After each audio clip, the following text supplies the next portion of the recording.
Don't blow in it? Just talk normal, right? Okay. I have to turn it down to here, so I can get Okay. even online, so. Rick, real quick, Zoom link, get me. Do that all the time. I mean, I just want specific time. I did the same if she had one or not. Cool. I don't even know if this is correct. I did it the same as the other one. I got your,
Good evening, everyone, and welcome to the Bladensburg Town Council work session for today, Monday, April 13th.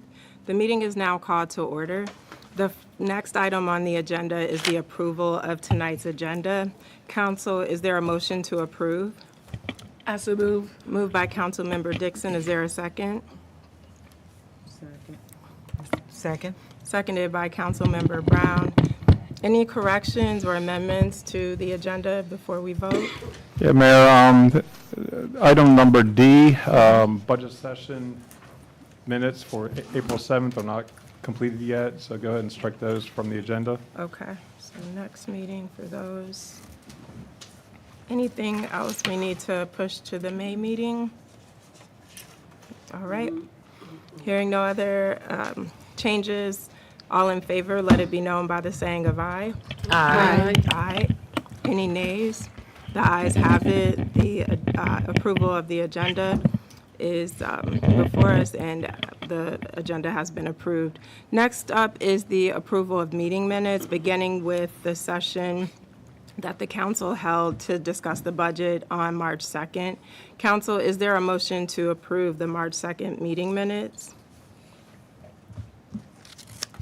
I so move, Mayor. Okay, that's a move. The motion was by Councilmember Dixon. Is there a second? Second. Seconded by Councilmember Blunt. Staff and council, were there any corrections or adjustments that need to be made to the minutes? All right, hearing none, all in favor, let it be known by the saying of aye. Aye. Any nays? The ayes have it. The March 2nd meeting minutes are approved. Next up, is there a motion to approve the March 9th Town Council work session minutes? I so move. Moved by Councilmember Blunt. Is there a second? I second. Seconded by Councilmember Dixon. Are there any corrections or changes to those minutes? All right, hearing none, I'll now call for the vote. All in favor, let it be known by the saying of aye. Aye. Aye. Any nays? The ayes have it, and the March 9th work session minutes are now approved. Next up, council, on the agenda, we have the March 16th Town Council special session meeting minutes. Is there a motion to approve? So move. Moved by Councilmember Brown. Is there a second? I second. Seconded by Councilmember Dixon. Any comments or questions regarding those minutes? All right, hearing none, I'll call for the vote. All in favor, let it be known by the saying of aye. Aye. Any nays? The ayes have it, and those minutes are approved as well. Thank you so much. Next on the agenda is financial business for the FY27 budget review. At this time, we'll turn it over to Mr. Tonelli, who is wearing three hats. Three hats. He's interim town administrator, he's our town treasurer, also holding down the clerk role as well. So, Mr. Tonelli, we'll turn it over to you. Thank you, Mayor, and good evening, Mayor and Council. As you can tell by the minutes, we transacted a lot of business last month. This work session, I'd rather focus on the balance of the budget, the first run through everything. Where we left off at the April 7th meeting, we went to the admin departments and we made it through the clerk. What's left in the admin departments are the finance, and then we're going to go into public safety and into public works with time remaining. We should have enough time. This is as I always say, with our budget, we're a service organization. Our service is public works and public safety, and the admin and the mayor and council provide the backbone and leadership for the town services. So the admin departments are the smaller ones, along with the mayor and council. They make up less than 20% of the total budget. But we'll go ahead and finish up with the finance budget, and I have it on screen, and I have it shared for the folks at home and also for the people in here. For those inside here, have the TV turned more towards you so you can see it online as well. I'll try to blow it up as much as I can when I walk through the figures here. I have to take my glasses off because that's like really big. So throughout this budget, there's three columns: the FY25 budget, FY26 current year budget, and then the magenta field on the right is the FY27 proposed budget. And you can see the variance there, and the variance is the difference between next year's proposed budget and this year's current budget of FY '26, which we are 3/4 away into the fiscal year right now. So as with most departments, compensation is most of the expenses, and that is for the treasurer and for the finance clerk. And in there is also a small amount of overtime, and that's for the finance clerk, just because it's not it's not a 40-hour week job. It's always more. And actually, we're looking at expanding that role some more as well. And in there is the benefits as well. The benefits make up the FICA, which is the payroll taxes. The largest portion, of the compensation is going to be for health insurance. For benefits is going to be for health insurance and pension expense. Health insurance is based on enrollment criteria and the health plans, and the pension cost is 14% of your pay, of the employee's pay.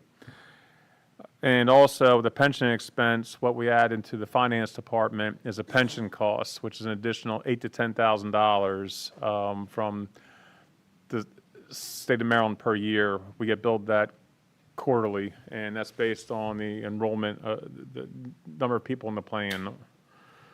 And we have a small amount there for workers' compensation. Workers' compensation for the admin departments and for the mayor and council is relatively minor, just because it's not a high-risk job. It's sitting behind the desk versus public works and public safety. That's where 95% of the workers' compensation costs reside with the higher risk jobs. And so the total increase there is 8%, and that is because of the health insurance and pension cost increase. And that is uniform throughout the budget with all the departments. And health insurance, I'm hoping it's going to be capped about 6 to 7% increase next year, but at the most 8% on one of our plans. But the plan doesn't renew until December 1, so that's really only 7 months of increase that we have to worry about. So we go through 5 months of the fiscal year in FY '27, July through November, and then if there's a health insurance increase, it picks up December 1. So it'll pick up the final 7 months of the fiscal year.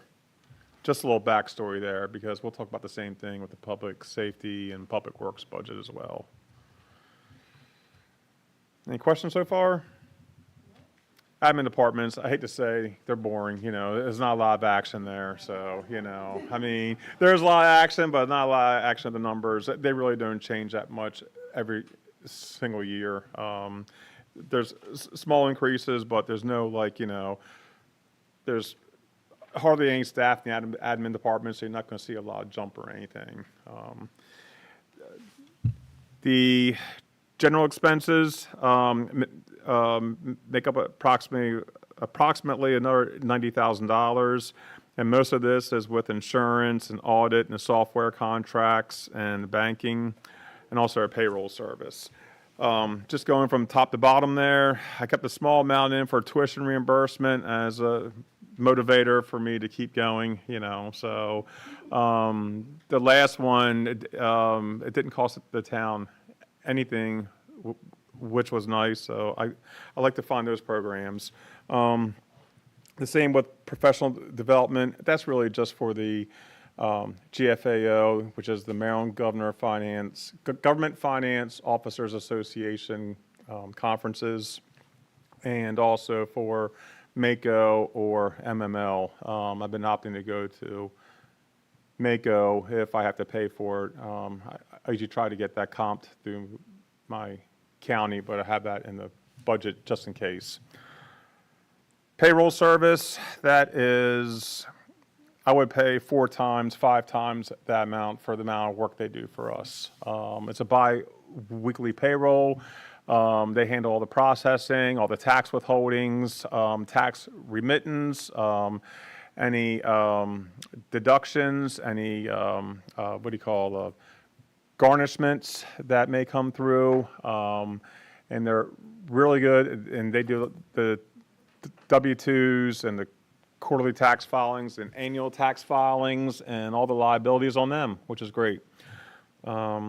Computer, we talked to our IT provider, and my office, both myself and the accounting assistant are running 2019 computers. We're trying to limp them along, so I'm going to go ahead and up those. Yes. So you went past memorials, where we have the, That is on the, did I go down too far? I think that's on the clerk budget. I have administrate, oh, wait, I went Oh, too I'm many sorry, you pages got ahead. the- I'm okay, sorry. you got I the went ahead line. of you. Yeah, okay, I'll come to that. Okay, sorry. You're not that's there fine. yet. In case you asked about that, in case anybody asked about the memorials, that's for condolence gifts for, you know, anybody, you know, we like to keep a small amount in there for send flowers to somebody, or, you know, a nice basket or something to folks. And I'll hold till we get to that page, but it was more so about what we could do as far as banners. You know how some communities have banners on the light poles recognizing veterans, or for. We have money in advertising for that. Okay. Yeah, that's a So good thing it's to in bring. Yeah. advertising? Yes. Okay. And that is under the town administrator budget. And actually, there is a little bit left in there, just so we could do additional, because what we talked about before with the, when we going to the mayor and council budget, when we're talking about the community events, trying to get more engagement, trying to do more of these things, you know, the more the static advertising, like what we talked about doing with the advertisement in the big bellies. But yeah, that's a good idea. I mean, on the because we have new street poles now, so Right, and we have, you know, it's the 250th anniversary of the nation, so it's just a good opportunity to have that in there, to put those up. And even if it's not a 250th celebration year, I've seen in some communities, I noticed Cheverly now does this, but it was a couple years ago on the way to MML, riding through the Eastern Shore, some of the smaller towns had those banners recognizing veterans, which I think is really cool. Just call out your hometown heroes and like have that. their picture, what branch of the government or the army or military that they served in their service years, just as a way to make it feel more like a community and elevate the service of some of our residents. And with the 250, I mean, as you see, I mean, I think it's going to start, you know, really piling on when everybody sees, you know, it's getting close to July 4th and everything. I think people are really going to start ramping that up. All right, I'll put a note in there to our marketing department, i.e. Ray. So.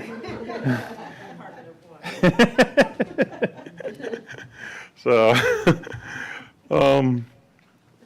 yes. Sorry, Mr. Vito. I don't know if I don't know, I overheard, or in regards to the pension, and what specifically is driving the increase to the 32%? That was cost? it came up during our audit as well. The state, I think since I can't think of it now. COVID, geez, you know, it's only a few years away. But I think that started off like the great retirement kind of thing. And I think more people are moving out of the workforce and they're draining down the pension system. And the actuarials changed because more folks are retiring and they have to back fund those funds now because and we saw that with the increased liability on the audit. We got hit with a $1.4 million pension liability expense for our share of it because it's going up across the state, and that is just our tiny share of it. So then they turn around, so your pension liability increases because they're trying to project out, you know, how much of this portion towns is going to be on the hook for, but they also have to cover the current portion, so they raise your pension expense as well. So they raise the pension expense and then raise the long-term pension liability. When I first came here, I mean, I hate to keep saying this, but 10 years ago, that was just over 7%, and it's now, I think it's going to be like about 14.2%. So it's doubled. And it doesn't sound like a lot going from 7 to 14, but that's 100% increase, you know, on like, on the amount of compensation that we have. You know, you feel it. You definitely feel it. And I've talked to other towns our size, and, you know, they're like, wow, you know, but it's a requirement if you're in the pension system. And it is I mean, that is one of the nicer attractions that we have, is that we're in Maryland State Retirement. So it's a great benefit to employees. It's a great retention piece. That's just my little, you know. Thank you. No problem. The software contract I have in there for $15,000. $3,000 of that is my normal licensing. Another $12,000 is for a software package. I'm going to see if I'm going to need this or not. I'm hoping my current $3,000 package can do what this add-on part can do. I'm waiting to hear, because I'm waiting to hear about the new updates, because, you know, just as fast as AI is moving. So, and this would capture invoices in real time and make payments in real time, which is great, but it's got to work 100%, so across our platform. But I'm keeping that in the budget for right now. That's something I probably will keep in there, because I probably will not know until maybe August or September. So I'll just go ahead and keep that amount in there. Insurance, the liability insurance is going up. All the insurances are going up, and that's just inflation, losses, risk exposure. It's not just us. We're part of the local government insurance trust pool, and it's a pooled expense. So when, you know, Western Shore town goes up for like a large cost, we also have to pay for it as well. And they're also offering some more coverages as they see additional exposures. So, you know, everything that can go wrong and will go wrong kind of thing, they're trying to build more coverage for. And also, we're having them come out to look at some of our properties as well to make sure that we are not underinsured. And membership and travel, small line items. Bond obligations, we don't have them anymore. That was a 20-year, 15-year, 20, okay. That was for us, that was for the town to buy into the Maryland State Retirement System. We had to get a bond from the state of Maryland to join the state retirement system, because you just can't walk in with 30 employees and say, hey, we're going to join. It's going to cost you, you know, all those employees times all their years of service times what they think, how much retirement they have left. And that's what it costs. But we paid that bond off, so that comes off our liabilities and also our expense. So that's why you don't see that number there. And that is it for the finance department. Most of the increases, as you can see, were from the health insurance, the pension expense, and, oh, I'm sorry, the audit expenses in there as well, that went from 15,000 to 25,000. That is, I think it's going to be around 21,000 now. So that's just a small change, because we're going to have, maybe, if we don't get the invoicing from the county in time, we may have to report the final ARPA payment on next year, or next fiscal year.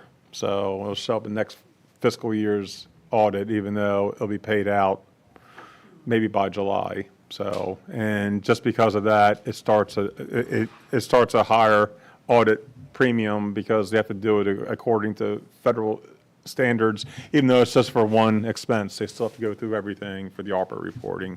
And that is because that final $500,000 for the stormwater grant, I was hoping that the county would have an invoice to us by March 31st, and it doesn't look like they're going to make that timeline. So March 31st was the end of the reporting period for the year. So it will make it on next year's report now. So questions from the council before we move on?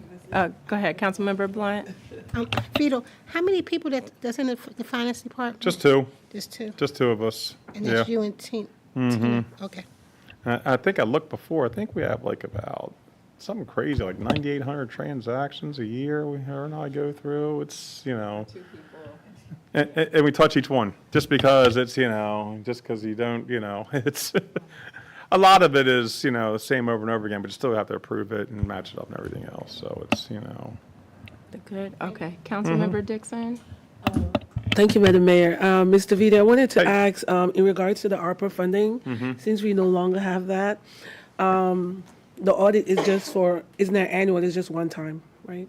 Yeah, we do it every year. Every year? They Even just though we don't charge a have the- premium because Okay. of the ARPA program, because it's a heavily regulated program, and they do what's called agreed-upon procedures for, instead of doing what's called a single audit, meaning they like audit the entire program, that they just take a snapshot of the expenses, which is really only one. I'm hoping I can talk them down, so there's only one expense, so I'm just keeping that there for, but yeah, those funds were obligated out at the end of last year, and they're just waiting there for that one obligation.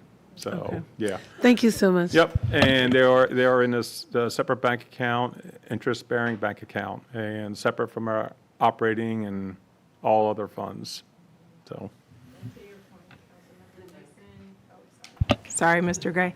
To your point, so after next year's audit, which will include the ARPA audit as that additional premium service, we won't have to do that additional service for the next year's audit. We'll be back to just the single Yeah. audit for the town expenses and procedures. Because what happened, because, yeah, because, but before ARPA, expenses are this, and then ARPA expenses jump up to this, and that falls right back down. So there, you know, that's that difference there, you know, and revenues and expenses that they charge the additional fees on. And that was also disclosed in their, in the bids that we did, so. And when we received the funds, in addition to what the federal regulations were, the council wanted to be very clear and careful with tracking those funds, how they were reported, because it was a hefty amount of resources that we got from the Fed. So it's good that we're almost at the end of having to report on it, spend it down, and we can move forward onto other projects. So long, bye-bye, that's right. But we still have all files, because I think, I just think it's one of those programs that 2 or 3 years from now, someone's going to say, you know, yeah, it's just one of those things that, you know, so everything's all in order and documented, and I'm just waiting for that day in like 2029 or something that, you know, so. Yes. Actually, yeah. Oh, I was talking about the bank fees. Yeah, the They're so $5,000, high. yeah, they charge us money to hold our money. That's- So, yeah, so it's, No comment. it's like around $400 and some dollars a month. And that's, and they charge us based on transactions too. I've gone back and forth with them. I mean, we do a lot of transactions now, so it's, but they're really good because I could pull check copies down from like 30 months back, which is really good. I mean, it's usually only 12 months back. Yeah, so, and it's one of the larger banks, so it's, you know, but they've actually been doing pretty well for us lately, and they have been. The next page, I don't want to go through it much at all. I mean, this is just the administration combined. One thing, Mr. Tonelli, I Yes. wanted to note, so just going back to the mayor and council budget. Sure. At the last budget meeting, we agreed to reduce the events budget from 65K to 60, and it wasn't reflected in this draft, so just want to make sure Correct. you cut that when Yes. we have to go back and revise again. And actually, when we started, it was at 60, then we raised it to 65, and then we brought it back to 60. Yeah, 60. yeah, so this is still the same, yeah. I'm going to make a master list of all the changes that we did. So the next budget draft will be like 4.14 for tomorrow. But yeah, thank you for reminding me, Mayor. I'm scrolling down. I feel So like we need a drum roll for the next one. Actually, I'm not there yet. Hold on. Almost.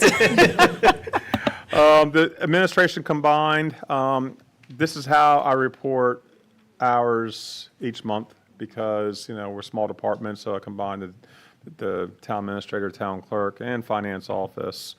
And you can see down at the bottom there, it's 12% of the total. Okay, so let's go on to public safety. And I think Chief Frischkorn's going to help me out with this. So now we can have the drum roll. Okay, again, we have, I'm going to make this a little bit smaller so folks at home can see what the line items are real quick. I'm sorry. Okay. So the first, again, I always say the largest part of our budget's our compensation. And this is where, don't mind the notes over here on the right. I'm going through the numbers right now. But we have, what was it, 29? 27 with the two cops officers. Yeah. Okay, so we're funding for 27 law enforcement positions, 3 code enforcement positions, 7 dispatch, and 1 admin position, or that's actually our, gosh, what's the name of it? CAT, it's, CAT, this is a CAT team, I'm sorry. The CAT, non-LEO position. It's a total of 40 personnel in there. And what's also included in there that I'm looking at, I've been talking to Frischkorn about, I've been talking to Michelle about, is the 2 cops positions. I know we're trying to balance this budget, and we're under pressure to go ahead and fill this grant. If you remember, I think it was like about 6 months ago, we did a budget amendment to bring in the cops grants, the cops grant, and that was for 5 positions. And the total amount of positions was like 1.6 million, but they're only funding $600 and some thousand. So it puts a big liability on the town. And I have 2 in here right now. And the thing is, those 2 are only funded at 1/3 of the total cost. And so if I really have to balance the budget, I have to talk to our grants coordinator about that one. Because that is one that, I want to see what the timing is of that. And so also in here is a 2% COLA and a 1% merit, and that is across the board. I'm going to come back with a full list of positions and everything as well, so you see a full roster. I'm going to keep the names off and just do the positions. So we also have, we had one, I'm sorry, what is that one?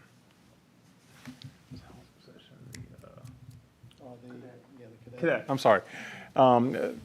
We had a cadet position in there. We took that out because that position filled a vacant dispatcher, which is good. You have that transition there, which is what, we'd like to see.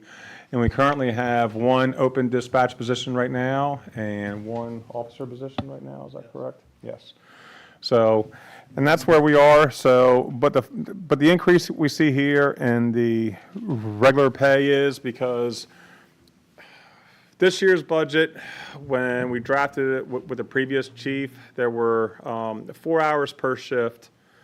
4 hours per payroll cycle for dispatch and for the police officers. You got a question? I'll wait. I don't want to interrupt you. No, go ahead. No. Just going back to the cadet, Mhm. that was something relatively new. Sorry, Mr. Gray, this Mike and I tell you. Going back to the cadet position, that was something the council approved a few years ago, and we have seen some value there. But it sounds like what I heard was we're just going to kind of freeze that for right now, since we're moving that employee over to dispatch. We're not removing it, it's just if we're in a different budget situation next year, then we can choose to fund that back in. Is that how you're looking at this? Yeah. Interim chief? Yes. I'm trying to contract a little bit this next fiscal year where we can, and then, we can look at putting stuff back in. So, yeah, definitely.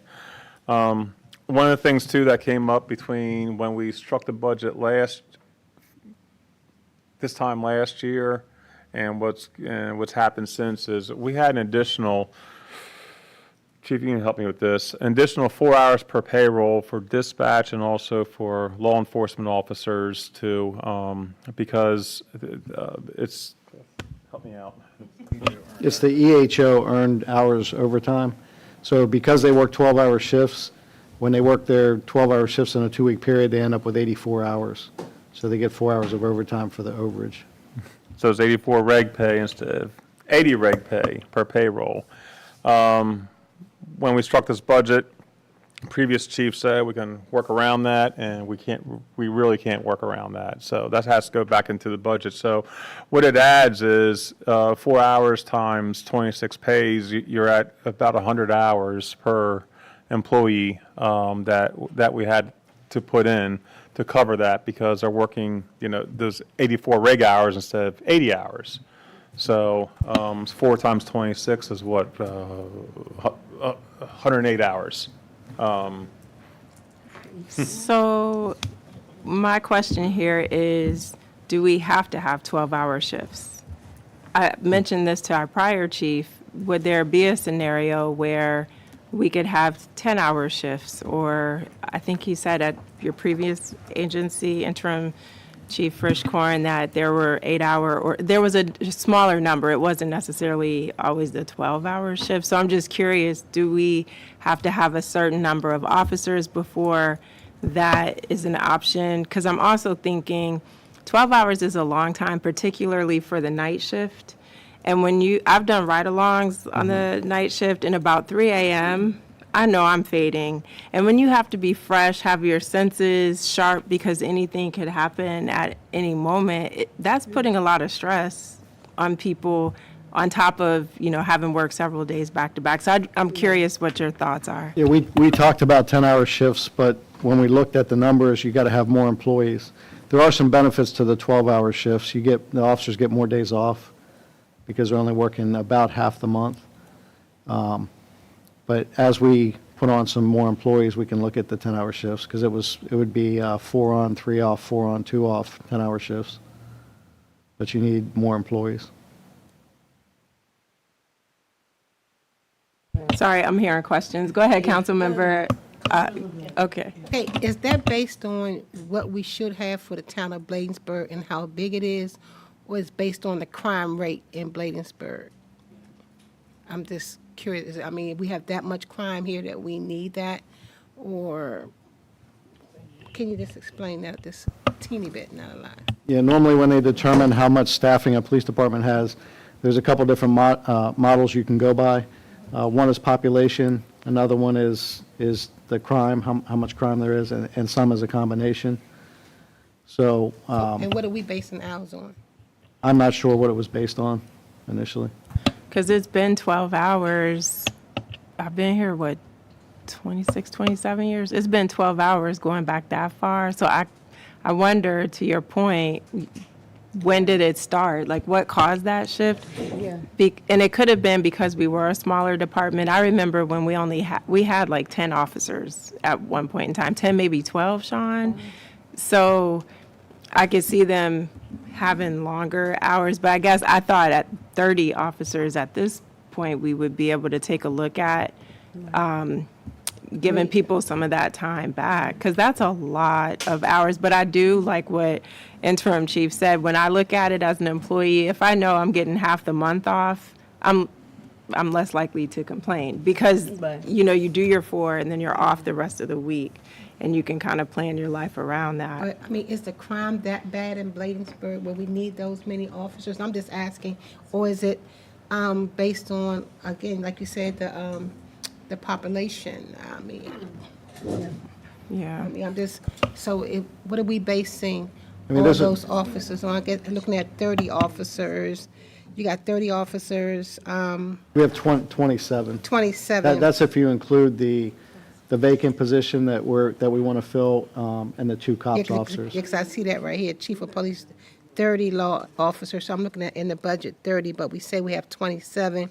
Then, of course, the dispatchers and the admin. But I was just wondering, is the crime that bad in Bladensburg? I mean, The crime has gotten a lot better since I've been here. yeah, I've been here 4 years. I was, yes, I agree. But in order to maintain that and make sure that for hiring and retention, it's very hard to get new officers and to keep officers if you don't have different specialty units like we have, like the SAT team, our QRT, K9, traffic unit. If you don't have those kind of things, it's extremely hard, because it's hard right now for us to get applicants, and we just got a new platform in order to bring on, to try to get more applicants. So it is based on population, and, we have to consider, we want to keep crime going down. The trend has been down for a while, and it's looking good, and we want to keep it that way. If we have less officers, of course, there's less people out on the street, and then that could affect the crime rate. And what is Fluffy doing to help this kid? Not just thought I'd throw that in. Listen, don't you talk about my Rocky. Don't talk about my baby. No, teasing. But I think one of the things that I appreciate is how you look at data when you're making decisions for the police department, since you've been the interim chief. And so even just helping us to understand, you can't go back and explain 30 to 40 years of history, but to come back to the council and say, under your leadership, this is what you think we need to move forward. Like you said, maybe coming up with a plan based on population, but also crime stats to justify what suitable numbers are, and even things like units that we currently don't have that could be of interest, not just in driving down crime, but also to the officers, because we can't make everyone a lieutenant.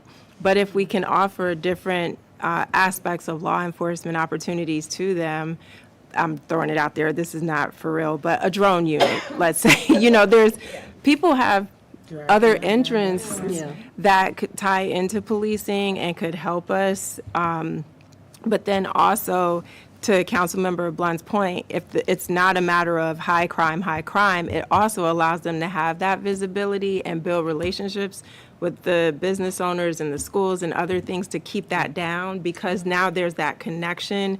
People don't only see officers when they've done something wrong. They start to switch their mindset that these are people in the community here to help us. And then for the children coming up, it also educates them on what's possible in terms of law enforcement. It's not just being a cop on the street. There's so many other things that you can do in law enforcement. So it just kind of helps complete the circle. No. Okay, Councilmember Brown? Thank you. Thanks, Mayor. Thanks for that. And also because, what is do we know what the county ratio is, police officer to residents? I know at one time it was like 500, one police officer to 500 people. And, and considering that Bladensburg is only a 1 mile radius, so, what'd you say, Sean? 1.5, okay, that 0.5. We got that little bit extra time. We're talking about county to Bladensburg. Can you believe that? She's cutting us short. We annexed some places. We're growing. We're no longer 1.1. We're 1.5. But somebody else, I know, no, but that's right. Get it right. We're 1.5 now. That makes a difference. Yeah, that shows expansion, shows growth. But yeah, it's definitely going to be good to see if that's based what our numbers are. Is it based on population or the crime stats? Because we've been a lot of us. We've been longtime residents, here, and crime has definitely been reduced. And like I said, we've reduction. Yeah. You know, we've, you know, we live here in Bladensburg, so we definitely get the benefit of the policing that goes on here in town. And to your point, for context, Councilmember Dixon, you've lived here for how many years? It's gonna be 18. Going on 18. Councilmember Brown, how many? 30. 30. Councilmember Blunt, I know you worked here for 26 and lived here for Almost 7 years. almost 7. Councilmember McBride, how long? Almost 11. Almost 11. And you throw mine in here. What's yours, Mayor? 26, 26, 27, okay. something like Yeah, that. Yeah, yeah, 7, 14, 22, And Ms. Suzanne? 5, 7. That's 82 combined years. And Ms. Suzanne is 30. The point being, yes, and yeah, one of our residents here for 30. The point being, a lot of people move here and they stay, and one of the reasons that they stay is because they feel safe here. And when you look at where we were from the 80s and the 90s to where we are now, we've come a significantly long way. So suffice it to say, Chief, you know, at a future meeting, if we can talk through just kind of what your vision would be for moving forward, because one of my questions would be, what does it take to take some pressure off the audience and make, officers, I'm sorry, not audience, to drop from, there's so much pressure on the audience, geez. But to drop from a 12-hour workday schedule to 10, you know, what that threshold looks like. And then similarly, based on what we have, this covers us because the population is X, and that ratio to police officers, you know, just to educate us on all of those kinds of stats would be helpful going forward. Just another context, just to bring up where I used to work at Tacoma Park, they have, it's about 2 miles, so they're 2 square miles, so they're about double the size of Bladensburg, but they have 43 officers, so they got almost double the officers also. So each one, you know, each agency uses different models on how they determine what size police department they want to have, and I'm not sure what the county's is, but when I went through Northwestern, the police staff and command class, they brought up the different models that departments use when they want to start up a police department in a town or city based on the different models. So I could look at that. And so, Chief, we know that the crime has been down. Could you tell us on a scale, how would you rate it from 1 to 12? Where would Bladensburg falls? Where would the crime rate falls, rather? Well, it's the violent crime since I've been here in 4 years has gone way down. When I first started here, we had shooting events at least once a week, once every couple of weeks. Now it's rare to see. Now what we see is more stuff that a lot of other agencies see, like theft from autos or retail thefts. Not a lot of retail thefts, but we do have shopliftings and stuff. But theft from autos and attempt stolen autos, we've seen that, patterns of that sometimes. But I'd rather see that than see armed robberies and homicides and serious call. And I think it's because, you know, that we're directing the officers with, you see that weekly crime form that we give out Report, yeah. to the council, that the officers know which areas that we want them to direct stuff on.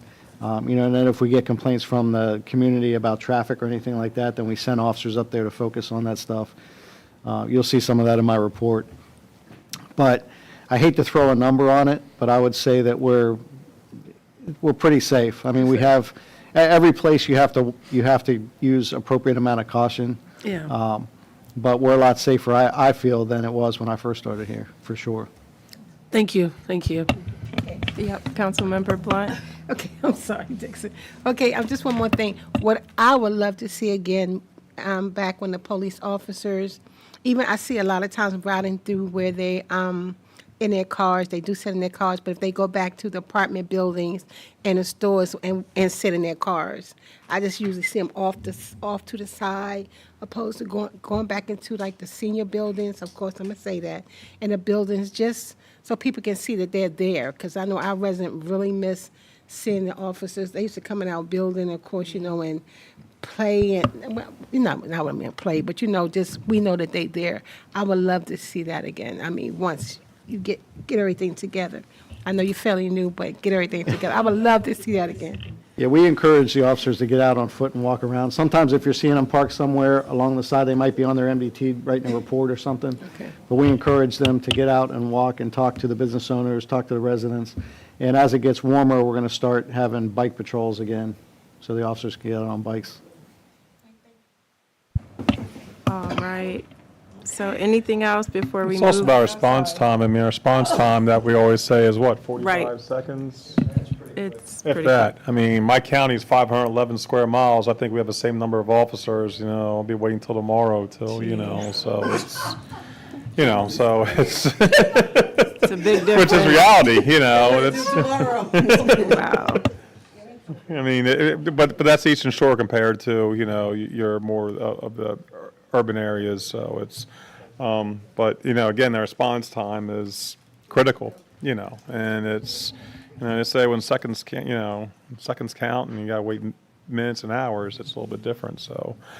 The reason, I want to get back to the reason that the compensation increased also is the addition of the two cops positions that, again, I'm on the fence about really. And for the additional hours that we put in, I said 108 hours per employee. That was roughly $74,000. And we also have another $70,000 in there just to work with right now within the budget and for promotions and what acting chief is looking at, trying to move positions around everything without putting everything in, in all its space right now. So I kept that $70,000 there for him to work with all the staffing there, to do improvements or for ranks and everything else. But one of those things, I do want to concentrate on between now and next month are those cops positions. And I think we have a tough situation because we've accepted the grant. We did the budget amendment for it. And the reality is if we give that money back, we will probably never get that funding again. And so if we can come in or understand what the lower amount is for those positions, if there is such a thing, that would be helpful. And then really just figure out how to phase them in. Do we do 2 in the coming fiscal year?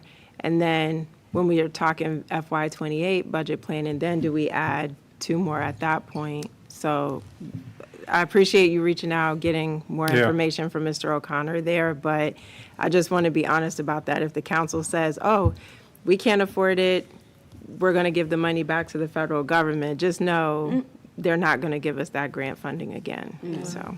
Well, I mean, in our defense, I could also show them the downturn from our audit that that we took the hit with the liabilities and everything. It's like, look, this is an extraordinary, one time. We want to catch up a little bit. So I'm hoping that could be, so. You have one more question, and then we'll let you move on. Oh, that's fine. Right. Yeah, I have Mike, questions. I was listening. In the CAT team, you have 1 employee in CAT team or 2? 'Cause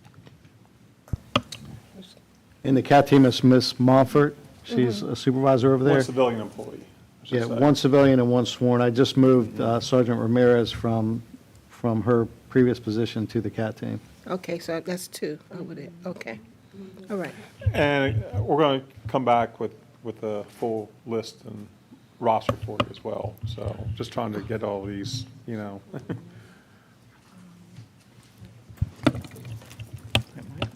Excuse me, Mr. Beal. Yeah, I have a question.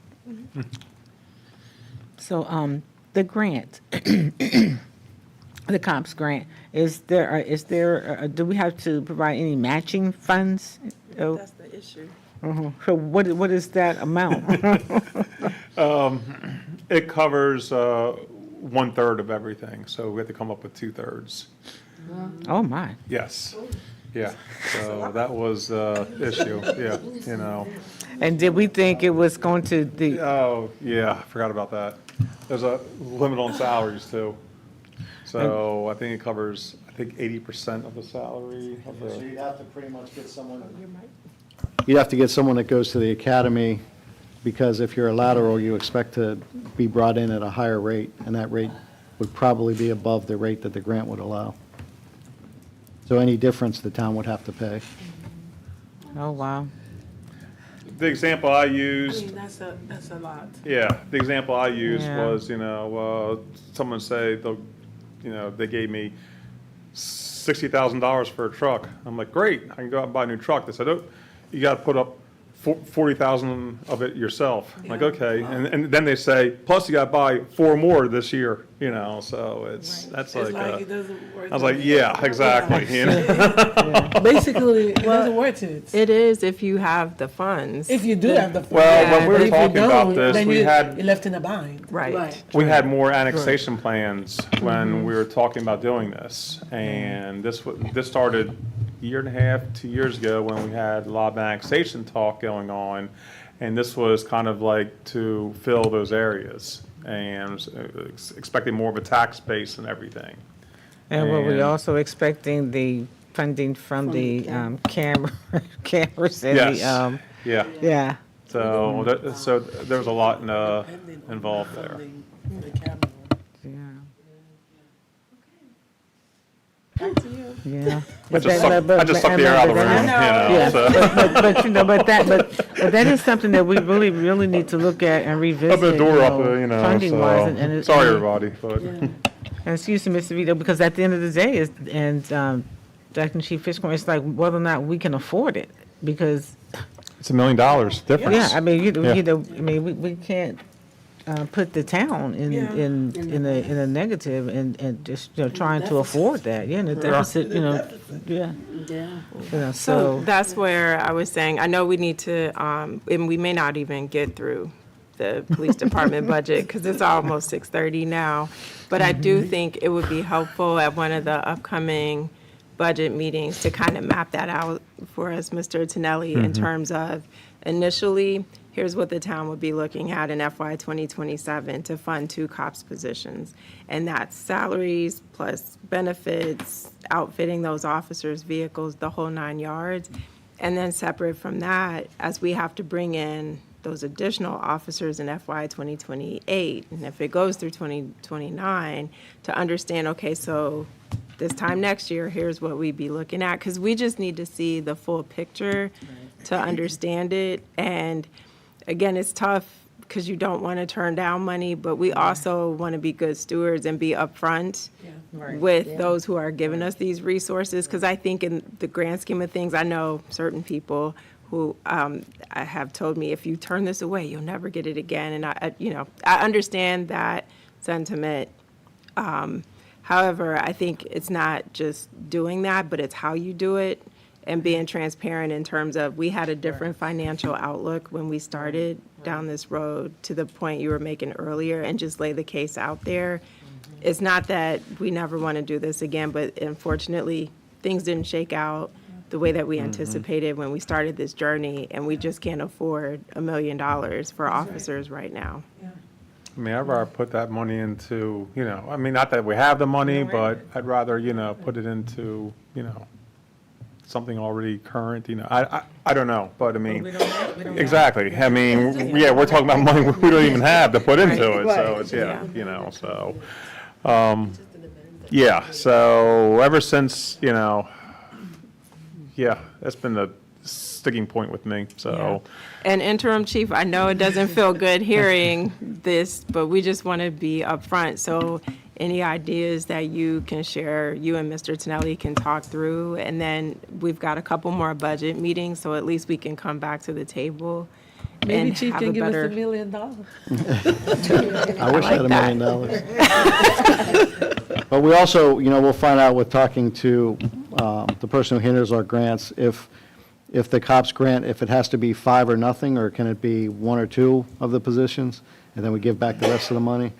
Because, although I'd love to have 5 more officers, that would help us out a lot, we have to be in a good position with the town to be able to afford it.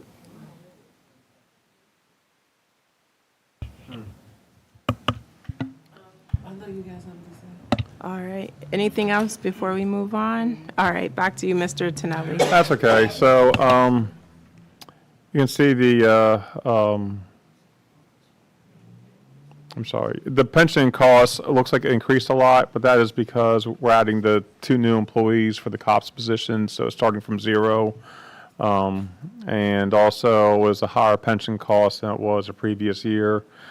And because they are have the most employees, you're going to see the burden of the increased pension cost with public safety.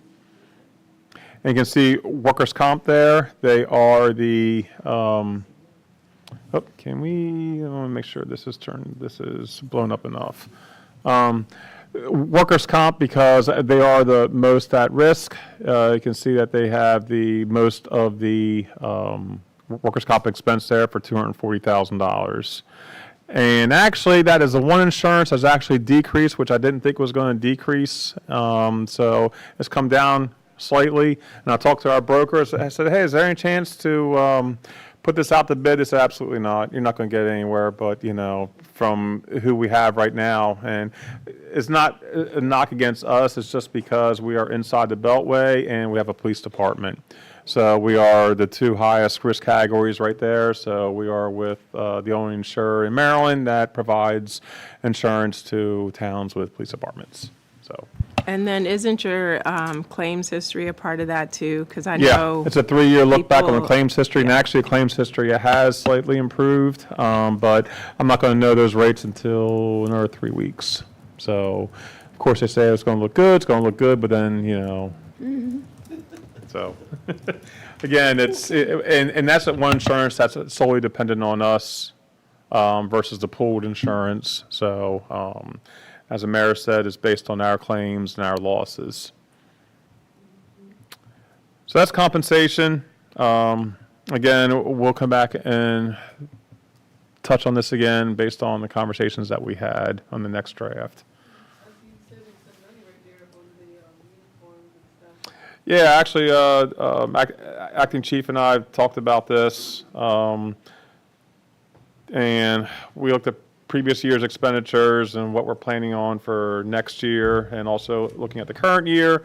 Let's just run down some of them real quick. The tuition reimbursement, that is for any officers that we're fortunate enough to grab them out of the academy. This is a repayment through their employment. If they're here for a year or 2 years, we repay them. It's 2 years, yes. We repay them the cost of their academy instruction. Madam Mayor? So, It's also for college credit classes too, I'm sorry. so Mr. Vito, I see that we reduced it to 15,000. Is that they're not utilizing it, or?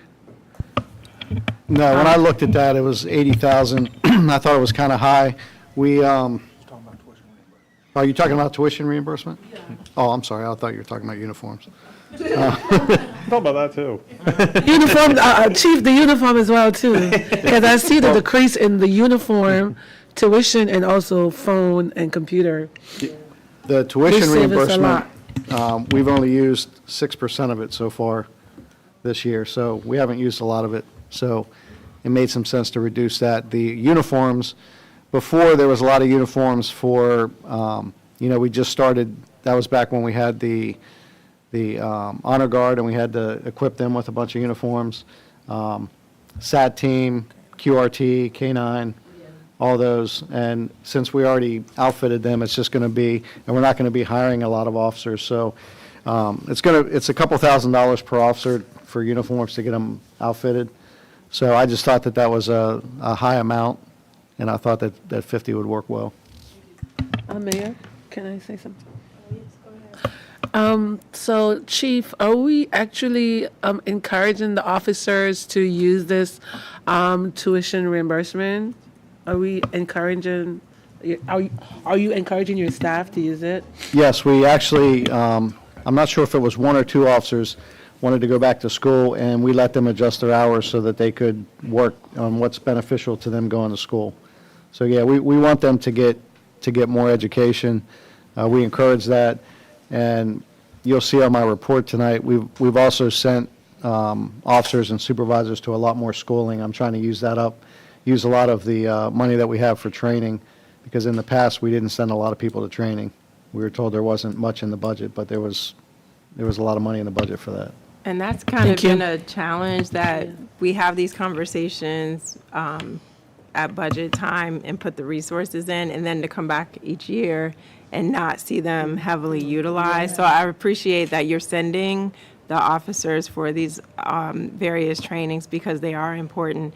And again, just going back to retention, this helps people to feel like the town cares and is investing in them. Even if you can't do everything on my wish list, this still helps to show that we want them to be the best educated, best trained, and do what we can to support their careers. And if they want to move into another position in the department, they would go to training to help prepare them for that position. So when they apply for it, for example, K-9, they can go to a training on taking bites from the dog, stuff like that, and they could say, well, I've been to this school, I have this certificate. So when they apply for that position, you know, they're more apt to get it than someone who hasn't done any of the training. That's really good. That's great that they're actually utilizing it. Thank you, Chief. Over to you, Madam Mayor. All right, thank you. And I'm just going to toss it right back to Mr. Tonelli. Thank you. It's like it's here the whole time.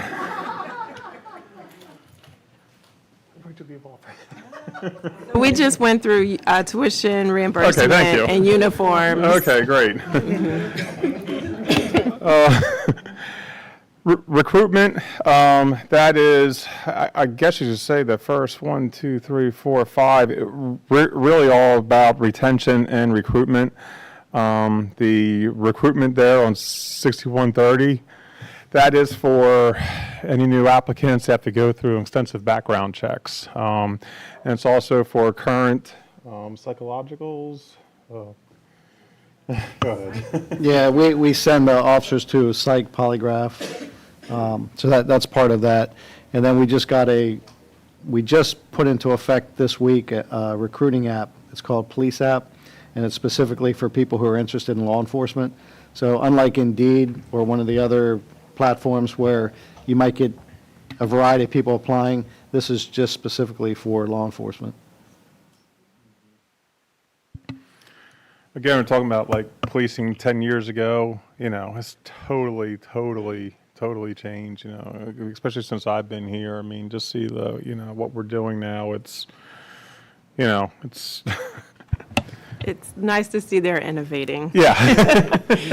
To that point, I want to ask one final question on uniforms. Is there a policy against law enforcement wearing shorts in the summertime? It may seem silly, but with these extreme temperatures that we have, Chief, I feel bad for these men and women when we're at, National Night Out and they've got those thick hot pants on and the long sleeve shirts, and each chief is different, so I'm just asking, are they allowed to purchase shorts? I don't know if that's in our policy, but some policies have that if you're riding bike, then you could wear the bike uniform, which you could wear shorts. But I'm not opposed to them wearing like BDU shorts. I think that would be more comfortable for them in the summertime. I'd have to look at our policy to see if that's in there, and if not, I could add it in there. Yeah, at least if they're able to get them and be reimbursed, I think that's reasonable, because the heat here is just ridiculous in the summertime. I mean, we're going to have 90 degrees a couple days from now, so it's starting already. Thank you. Extend that policy to the admin departments too, because it gets hot in here as well, so. Vito, we all know you wear your shorts to work anyway, so we just didn't want to bust you out on that one.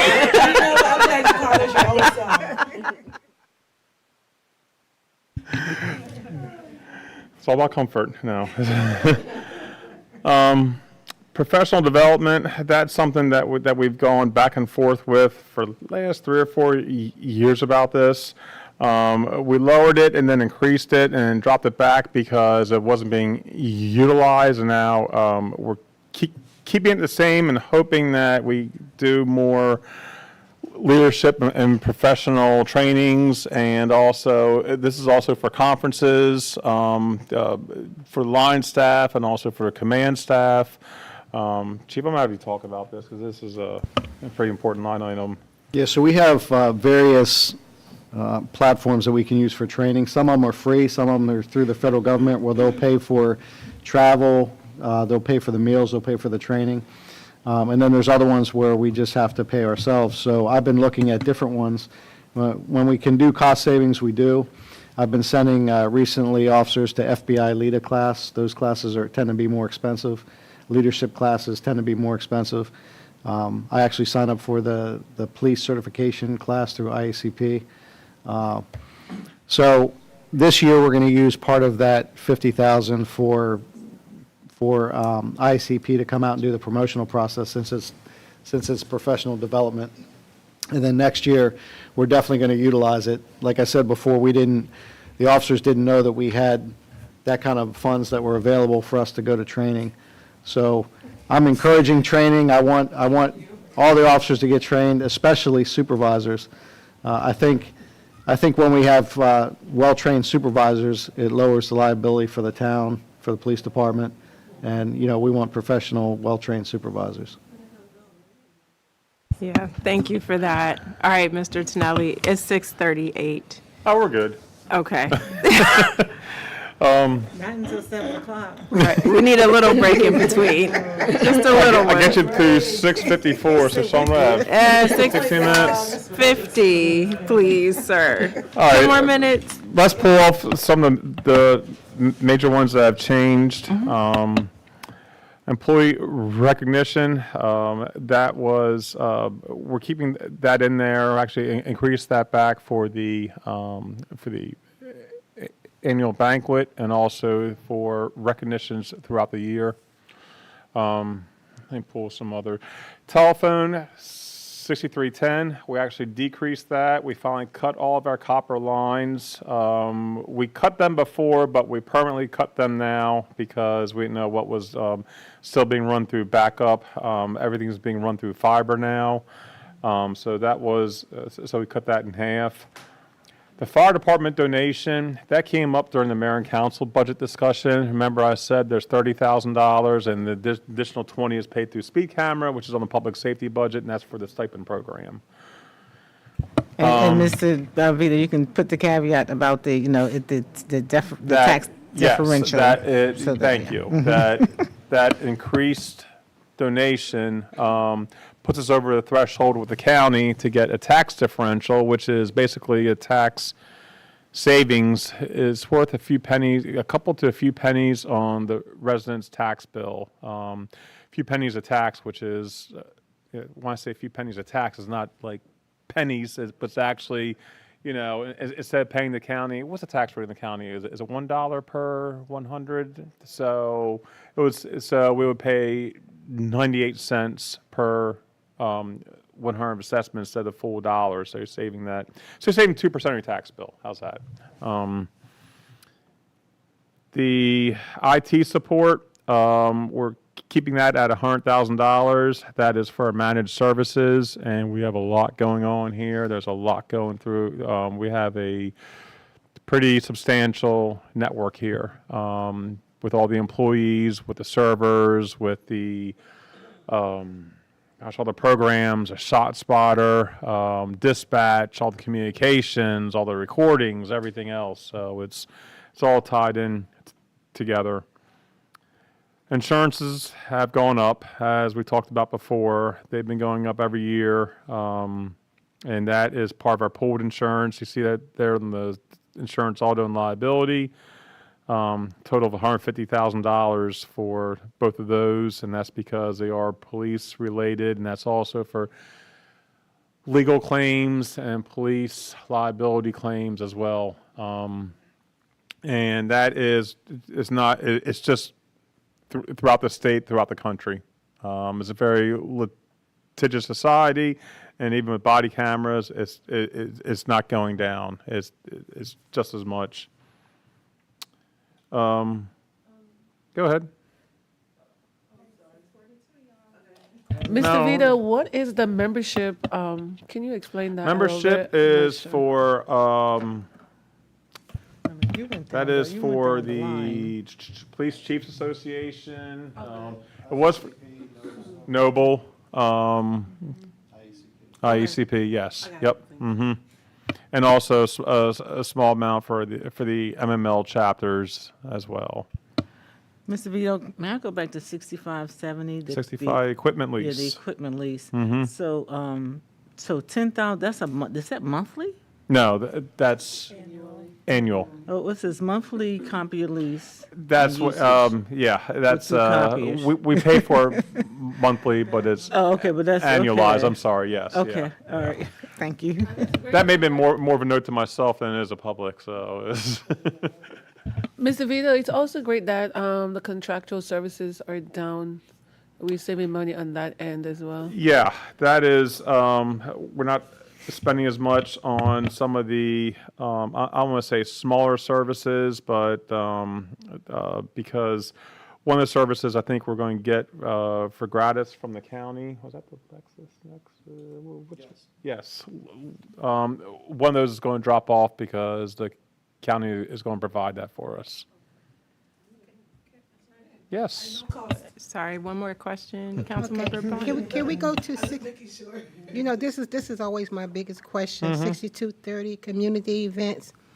Because when I see Shop with the Cop, and I know that we get funding from Toyota, is that attention, just in case we don't get it for next year, it stays into the budget because they give us a healthy check along with Walmart? Shop with the, yeah, well, Shop with the Cop, most of that is that I bring in through grant income and through grant expense, so it's outside of this. What's in here with Shop with the Cop is more of the things like anything that goes over, like we provide meals to everybody, you know, we provide like the wrapping paper, everything outside just the direct gift expenses. So when Toyota gives us, or people give us a grant, we use those for benefit dollars. So the kids can purchase their presents.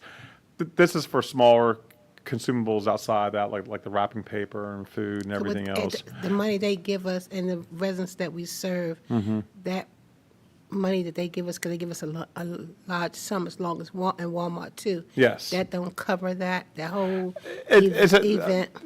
I should go ahead and probably take Shop with the Cop out So when there. they started it, they did like 10, 15, maybe 20 kids. Now we're doing almost 100 kids. So that additional money, the kids still get a $100 gift Right. card, but we're able to do 80-plus children now.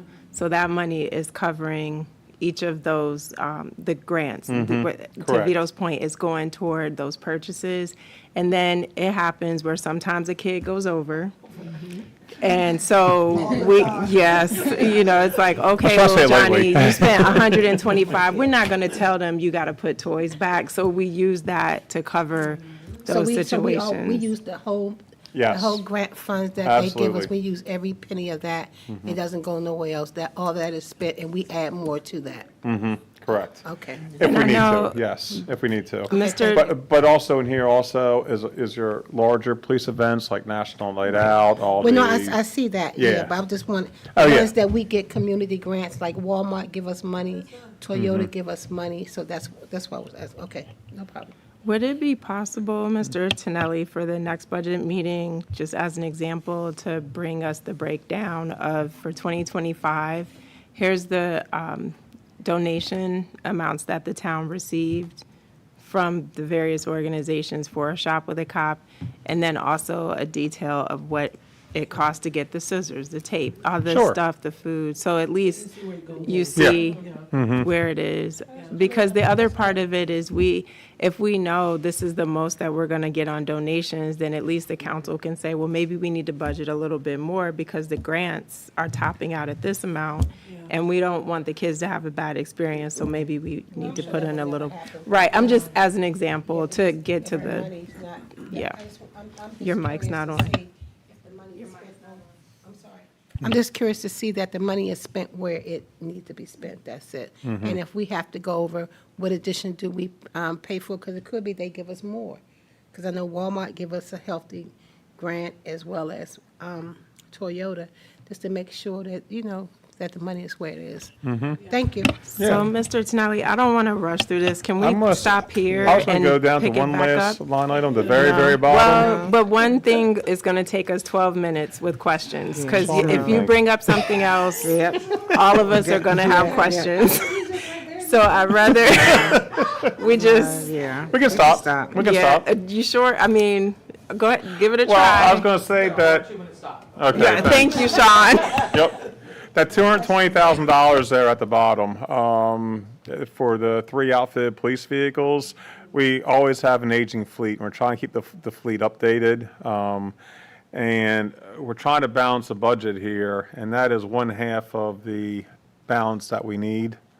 And I was talking to Acting Chief Frischkorn, if we can maybe hold this off, take this out and see how we're doing and see how the traffic programs are going. If they are bringing in, if they're doing well, we can bring these back in with a budget amendment.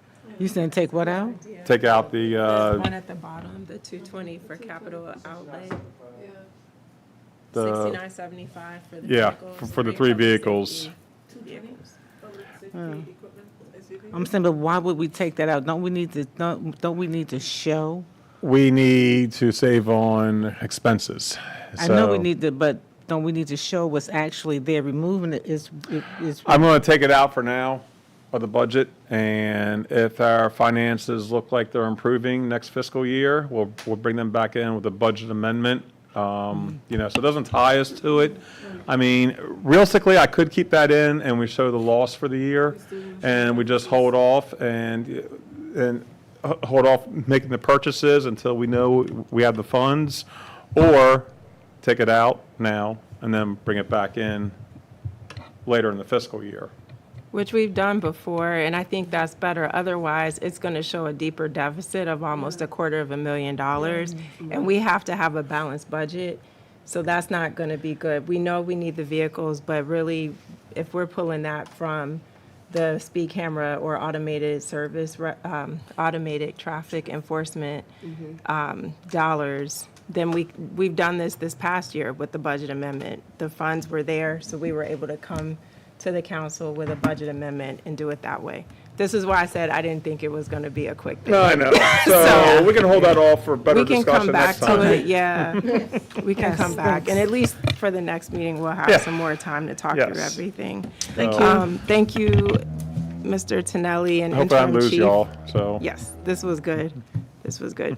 So our next meeting is in 2 weeks, I want to say. Let me just double check that I have that right. Our next budget work session is, yes, Monday, April 27th. So at least we'll have time to bring all those questions back for a further discussion.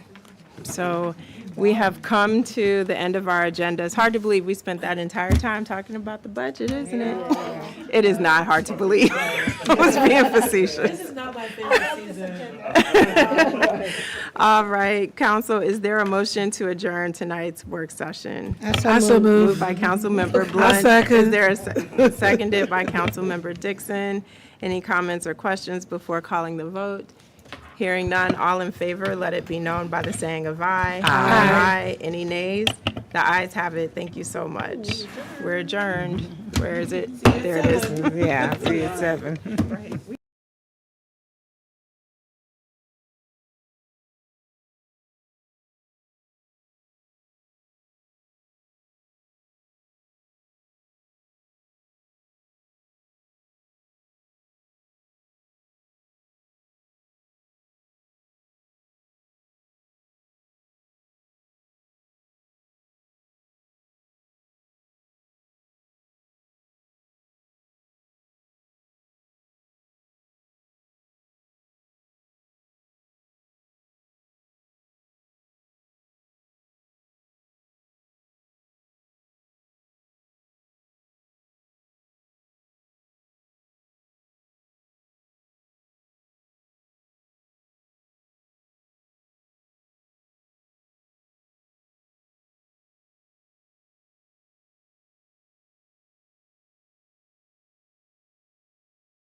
Good evening, everyone, and welcome to the Town of Bladensburg Council meeting for Monday, April 13th. We are now called to order.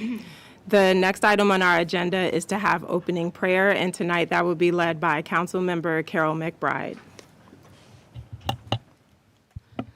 Good evening, everyone. If we could just bow our heads. Gracious Father, we thank you for this day. We thank you for this time and this meeting, our residents. And we thank you, Father, for the things that are changing in Bladensburg, that we're growing and that we're becoming wiser as we go along. We ask you to bless every citizen, every resident, God. We ask you to bless our officers, everyone in the town of Bladensburg. Help us to continually grow and prosper. In Jesus' name I pray. Amen. Thank you so much, Councilmember McBride. Next on the agenda is the Pledge of Allegiance. For those who are able to, please join us and stand. I pledge allegiance to the flag of the United States of America and to the republic for which it stands, one nation, under God, indivisible, with liberty and justice for all. Thank you all so much. Next, council, I will call for a motion to approve tonight's agenda. I so move. Moved by Councilmember Blunt. Is there a second? Second. Seconded by Councilmember McBride. Any comments or corrections to tonight's agenda? Hearing none, I'll call for the vote. All in favor, let it be known by the saying of aye. Aye. Any nays? The ayes have it. The agenda is approved. Next, for tonight's meeting, I want to read a little bit about a very special person who is joining us at tonight's meeting. This young man is someone who I met on career day at Bladensburg Elementary School. And you meet a lot of kids, and truly they're all special. But what was unique about Liam was that he was assigned to be my escort for career day. We'd never met before, and he was so sweet. It was like we'd known each other for a long time. And when I say this young man was very impressive, he was professional. He was so mature. He was helping with the morning announcements and then helping me. And as I was talking to students about what it's like to be a town council, rather than giving them a lecture, I took the gavel and the little podium and had the students be the mayor and council. And then I asked other students to be angry residents. All the kids love being angry residents, let me tell you. And so Liam, after maybe the third class that we got to, he's like, okay, can I be a part of this? Because, he'd been escorting me, and he's seeing all these kids having fun, and he wanted to get in on the action. So he had the opportunity to be an angry resident. And his concern was that he was frustrated with his mayor and council because someone kept parking and blocking his driveway. We can relate. We can relate. That's a very real thing. But he also got the opportunity to pretend to be mayor. And at the end of our time together, I learned that Mr.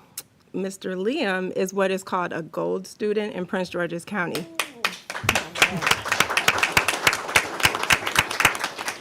And it's a very special designation. It's an initiative within Prince George's County public school system designed to develop student leaders.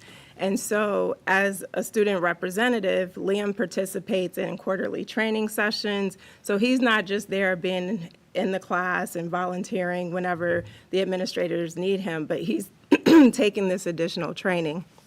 Gold students also engage in a variety of activities focused on strengthening essential skills, including interpersonal communication, active listening, decision-making, and collaborative problem-solving. In alignment with Student Government Association, they also support and contribute to school-wide events such as Career Day. So with that, Liam, I'm going to ask you if you could join me at the podium. I have a certificate of appreciation for you in recognition of you being a gold student. And while you're coming up, I also want to acknowledge Ms. Frazier, the principal for Bladensburg Elementary School. Thank you for being here as well. All right.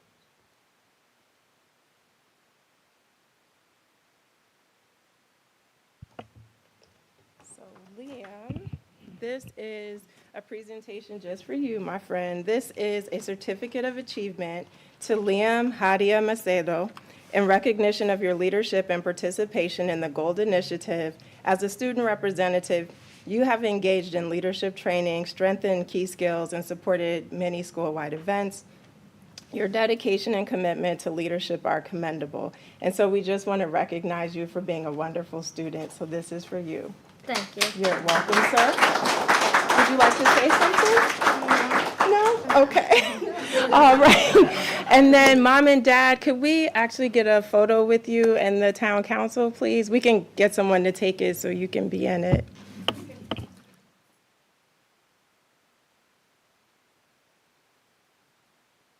And Ms. Frazier, would you join us too, please? And we'll just stand right in the front of the dais.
And at this time, we'll hear a few words from Ms. Frazier, the principal.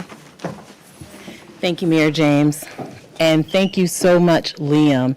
Liam, truly, everything that Mayor James said, he demonstrates leadership every day. He does our announcements. He starts us off every day, not only in English and Spanish. He said it when he was over there, now Spanish, but he shows his leadership not just in the morning, but all of the time, encouraging students to make the right choices. Just a quick story. 2 weeks ago, a student was making the wrong choice, and Liam, as any officer would do, as any good citizen would do, he went after the student and he made sure that we knew that that student was making the wrong choice. And then it led us to be able to turn and give him resources to make the right choices. That showed excellent leadership at another level. So I would just like to close by thanking Mayor James, the police department, Councilmember Brown. I just thank you all for your support. Anytime that we call, you are there. When Snow Creek came, you were there. We call about anything on our property, you're there. So that little school on top of the hill, we are making some great strides. Our students are succeeding, and we are so excited about what's to come in the future. Thank you so much.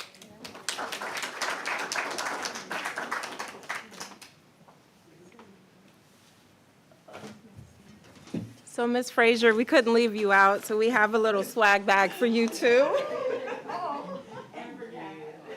Thank you so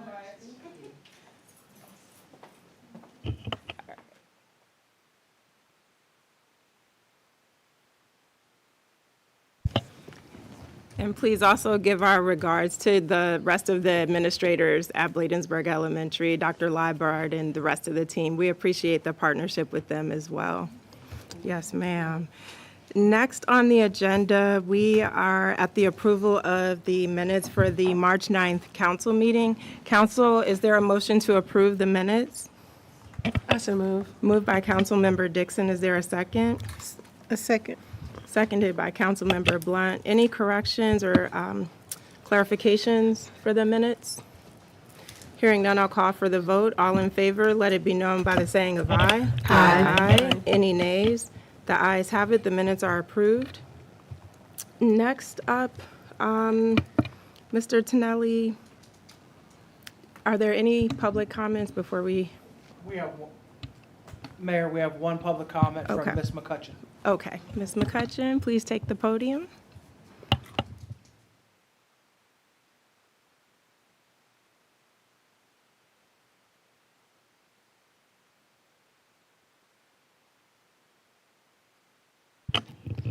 Surprise, it's the first time I've made a comment. No. Susan McCutcheon, I live on Spring Road, and as I was just saying, my son went to Bladensburg. I love Bladensburg. It was just, the elementary, just wonderful. And he graduated from high school as valedictorian in 2003, so it was a good training. Mr. Minnie was wonderful, so I must say. I want to thank Mayor, Council, everybody watching.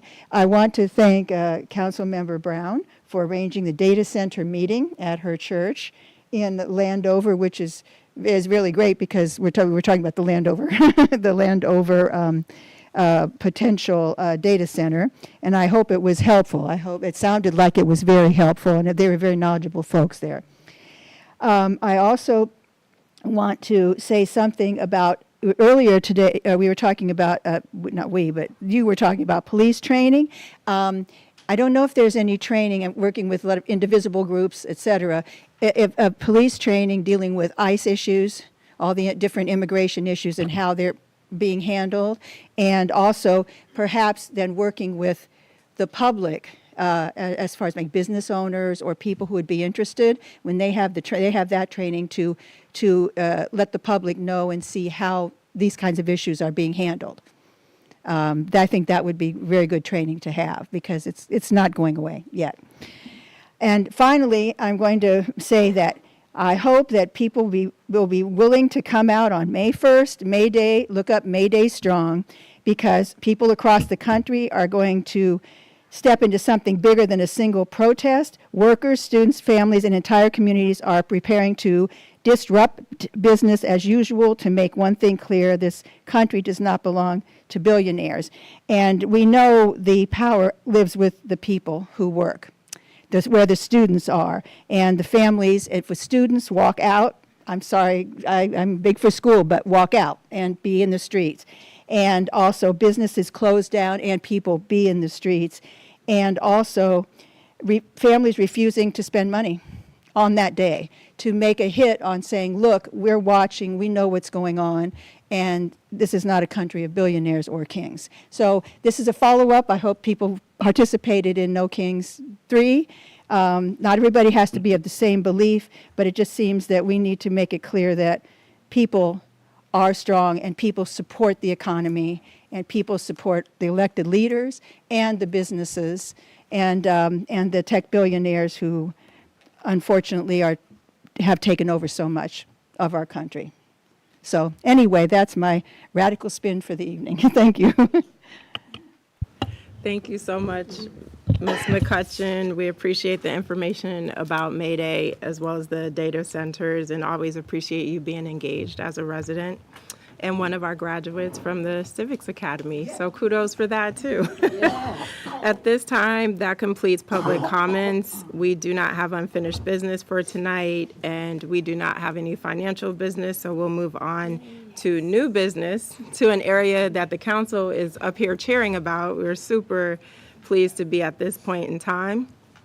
The first item that we'd like to address under appointments is with our acting police chief, interim Police Chief Dan Frischkorn. So if you could join me at the podium to receive the oath of office. For those watching at home, we are officially installing him as the acting chief while we go through a search for our next police chief for the town of Bladensburg.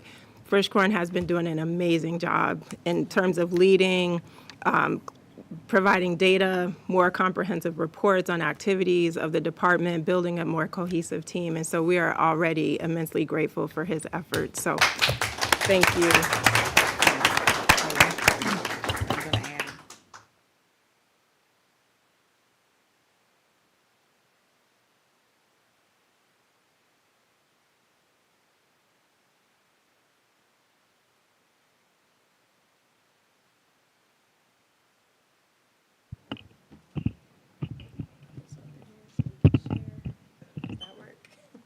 All right, do you want to say swear or affirm? Doesn't matter. Preference, okay. Please raise your right hand and repeat after me.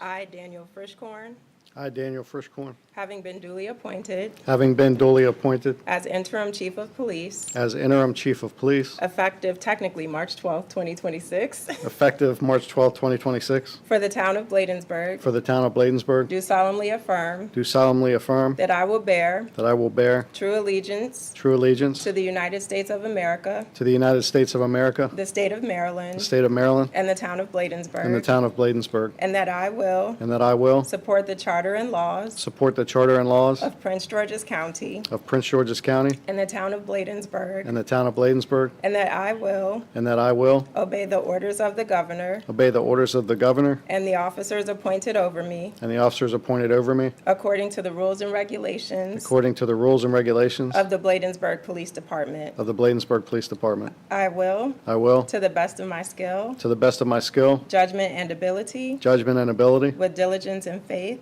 with diligence and faith, and without partiality and without partiality or prejudice, or prejudice, execute the office execute the office of interim chief of police of interim chief of police for the town of Bladensburg. for the town of Bladensburg. Congratulations, sir. Thank you. Thank you.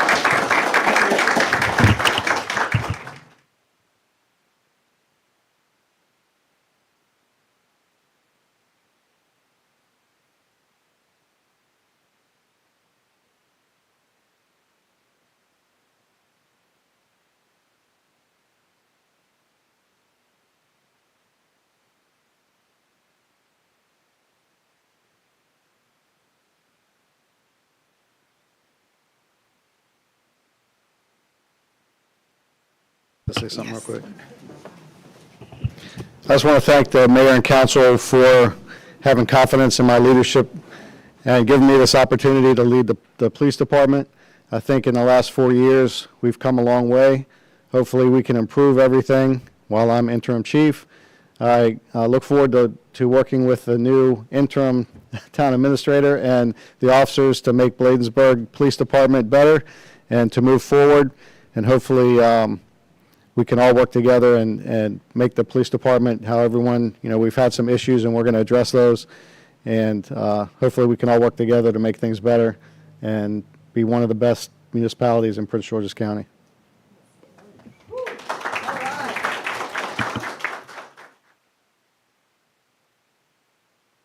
So we're going to get a few photos. First, can we get the council and all the officers, and then we'll step back and just have acting or interim chief with the officers.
So again, we're so pleased to have interim chief officially in that role, helping to lead things forward. Similarly, we're also pleased to provide another announcement regarding interim staff while we go through a period of transition. And the council has unanimously agreed on a candidate after going through an extensive interview process using an executive search firm. And our interim town administrator will be none other than Mr. Brian Wood going forward. So happy to have you here, sir. Would you like to come up and say a few words before we call the vote?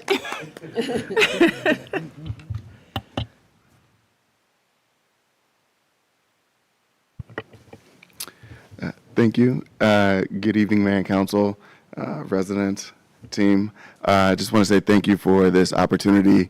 This is something that is extremely exciting. This is an amazing community and an opportunity that I certainly could not pass up. And so I greatly appreciate the faith and the process that we went through, and look forward to continuing the momentum, continuing to support the team, the staff, the vision of council, and most importantly, the residents.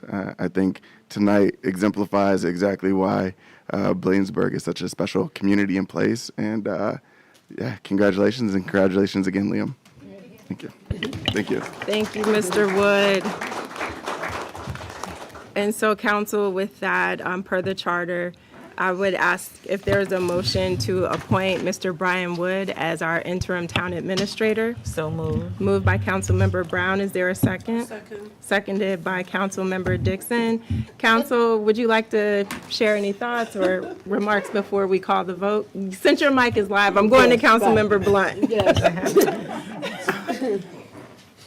Welcome aboard. Just remember these, okay? Rita will show you how to do these. Other than that, and welcome Fish Corn as well, so. That's all. That's all. All right, thank you so much. Councilmember McBride? How much longer do I have? Okay. Good evening, everyone. I wish to welcome you, Mr. Wood. Okay. And the reason why I did that was because I wasn't at the last session, so I have to familiarize myself. Welcome, Acting Chief Fishcorn. And thank you all for being here. Thank you, Councilmember McBride. Councilmember Brown? Thank you, Mayor. So I would like to say congratulations to interim Chief Fishcorn. I'm looking over there, you see, sitting right there, Chief Fishcorn. And, but definitely I would like to say congratulations to Mr. Wood. You know, we definitely look forward to working with you and knowing that you're going to just bring some great new and exciting things to the town. So we look forward, and thank you so very much for accepting our offer. Thank you, Councilmember Brown. Councilmember Dixon? Thank you, Madam Mayor. To Mr. Woods, thank you for accepting the offer rather. Welcome to the town of Bladensburg. This is a happy place, and just looking forward to see what you're going to bring to the council, and we're looking forward just to work with you. Thank you. And to Interim Chief, thank you for everything that you've been doing. I appreciate you. Thank you. You see, we had to bring our Bladensburg finest Right. to the meeting, okay, to check you out, okay? For a very warm welcome. Yes. Well, I echo all the sentiments that were stated, and just want to say that we had strong candidates interview for this position, but not just the skill set in terms of doing the town administrator functions, but your passion for the role and your passion for this area and serving in this community were certainly some of the reasons that we felt you were the best fit. And it kind of was nice to hear that you already go to the Bladensburg Waterfront Park, you know, with your child, and that you're familiar with the area. And so I think you're going to be able to jump right in here and help make some serious progress in a very short time. So again, we're so pleased that this opportunity has afforded us the ability to secure your services as part of our team. And so with that, council, the motion has been properly moved and seconded, and I'll now call for the vote. All in favor, let it be known by the saying of aye. Aye. Any nays? The ayes have it. Congratulations. And just as a point of clarification, we want him to respectfully close out his current employment. And so this will technically take effect 2 weeks from today, April 27th. So we look forward to welcoming you more formally then. All right. Thank you so much, council. So this is a record even for me. It is 7:26, and we are at staff reports. So, Mr. Tonelli, thank you Well, that is moving us because you along. got done, there's so much that you all got done last month, so, you know. Yeah. We're not going over the budget at all? Oh, wait, I'm sorry, Mr. Tonelli, I forgot. Miss Renee Yes, Green actually, is I'm going to online. defer to Renee Green. Yes. I didn't realize she was supposed to present tonight. So we can go to her next if we can get her up on the screen. She wanted to take pictures with Mr. Woods. I'm sorry, and while you're doing that, Mr. Wood, would it be okay to get a photo with you and the council? There was a request, so you've got the suit and tie on, so. All right, so we'll do that, and then Ms. Green will come right back to you, okay? All right.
All right, Ms. McCutcheon, thank you so much for, I'm sorry, not Ms. McCutcheon, Ms. Green, thank you for your patience. We're so used to Susan being everywhere, right? Susan's on Zoom and she's here in the room. No. Over to you, Ms. Green. Well, thank you. Sorry I couldn't be there in person. I always enjoy having so much fun to be there in person. You guys are having a wonderful meeting. It's so much, very productive. So I'm Renee Green, the Patriotic Coordinator for the town. And Memorial Day is coming up. It's going to be Monday, May the 25th. So it's just next month. So we're planning. We still need to have a speaker. The ceremony will be at 11 o'clock, and then it'll be followed by a luncheon at the American Legion. Now, I did speak with a commander, and she has assured me that the post will be participating in the ceremony, and they will host a luncheon afterwards. Now, she has said that that we are not required to give them any funding. However, she has mentioned that the town would like to send a donation, that would be greatly appreciated, but it's not required. I think that there was some confusion last year. We had given a very generous donation for $500, but requested a receipt. I think that's where maybe there's some disconnect. I'm going to suggest that we do, instead of, years ago, we were doing $100, and then we changed it and we jumped it all the way up to 500. I think that I would propose maybe that we sending 250 and not requiring a receipt. Yes, I went ahead and sent 500. We're talking between 250 and 500 last year. I went ahead and sent 500 just because from what we heard the previous year that, you know, they needed some more tight. funding, and it goes to a great cause. I mean, it's, Is that Ms. Renee is saying now that we need to Your choose mic's more? not on. Your mic's not. she's saying at least 250. Is that right, Ms. Green? She need Yes, 250 at more? least 250. At least 250, not an additional 250. I think that Just in 250 total. is fine. Okay. But if you wanted to do 500, I know that it would be greatly appreciated. Oh, Okay, thank you. Okay. That's helpful. Thank you, Ms. Green, for clarifying. And then we're still looking for a speaker. So the speaker requirements are that someone needs to be a veteran, and, willing to, do participate in the ceremony. Um, so if anyone knows of someone that would like to do that, please let me know. And that's about what I have. Ms. Green, when we were at the Veterans Day program, I know you mentioned that as well, and I was talking with Delegate Fennell about this. I'm actually emailing you the gentleman that we think would do a good job. He's with Veteran Affairs for the county, Dr. James Dula. He's excellent as far as a speaker and really informative in terms of helping veterans. So I'm sending you his info right now. Just hit send on this to your Gmail, okay? All right, I'll follow up with him and see if we can get him on the schedule. Perfect, Yeah, thank the veterans. correct. Mayor, I know the last meeting we had, council meeting, we talked about utilizing our own staff as well that are veterans. So if we can also look into that as well too. Yeah, I know Mr. interim, Dr. Dula, he's a good person, Yeah. great speaker. He looks out for all the veterans, but at the same time too, we have police officers that are veterans. that's a really good point. Thank you for reminding us of that. Interim Chief, if you could give us like maybe one or two suggestions from the PD. I know Chief Sumner, he's a veteran as well. So we, oh, your mic's not on. Officer Young, Officer Webb, I'm not sure who else. So I have Webb, I have Young, and then Chief Sumner. Any others that you all can think of in town? Councilmember Blunt, any that are good speakers? No? Okay. How about Mr. Hall's dad? I mean, he's a veteran. Mr. Purnell, Okay. Mr. Purnell's dad, yeah. Okay. All right, He was so, here at the last meeting with Dr. Dula too. He was here at the last meeting with Dr. Dula.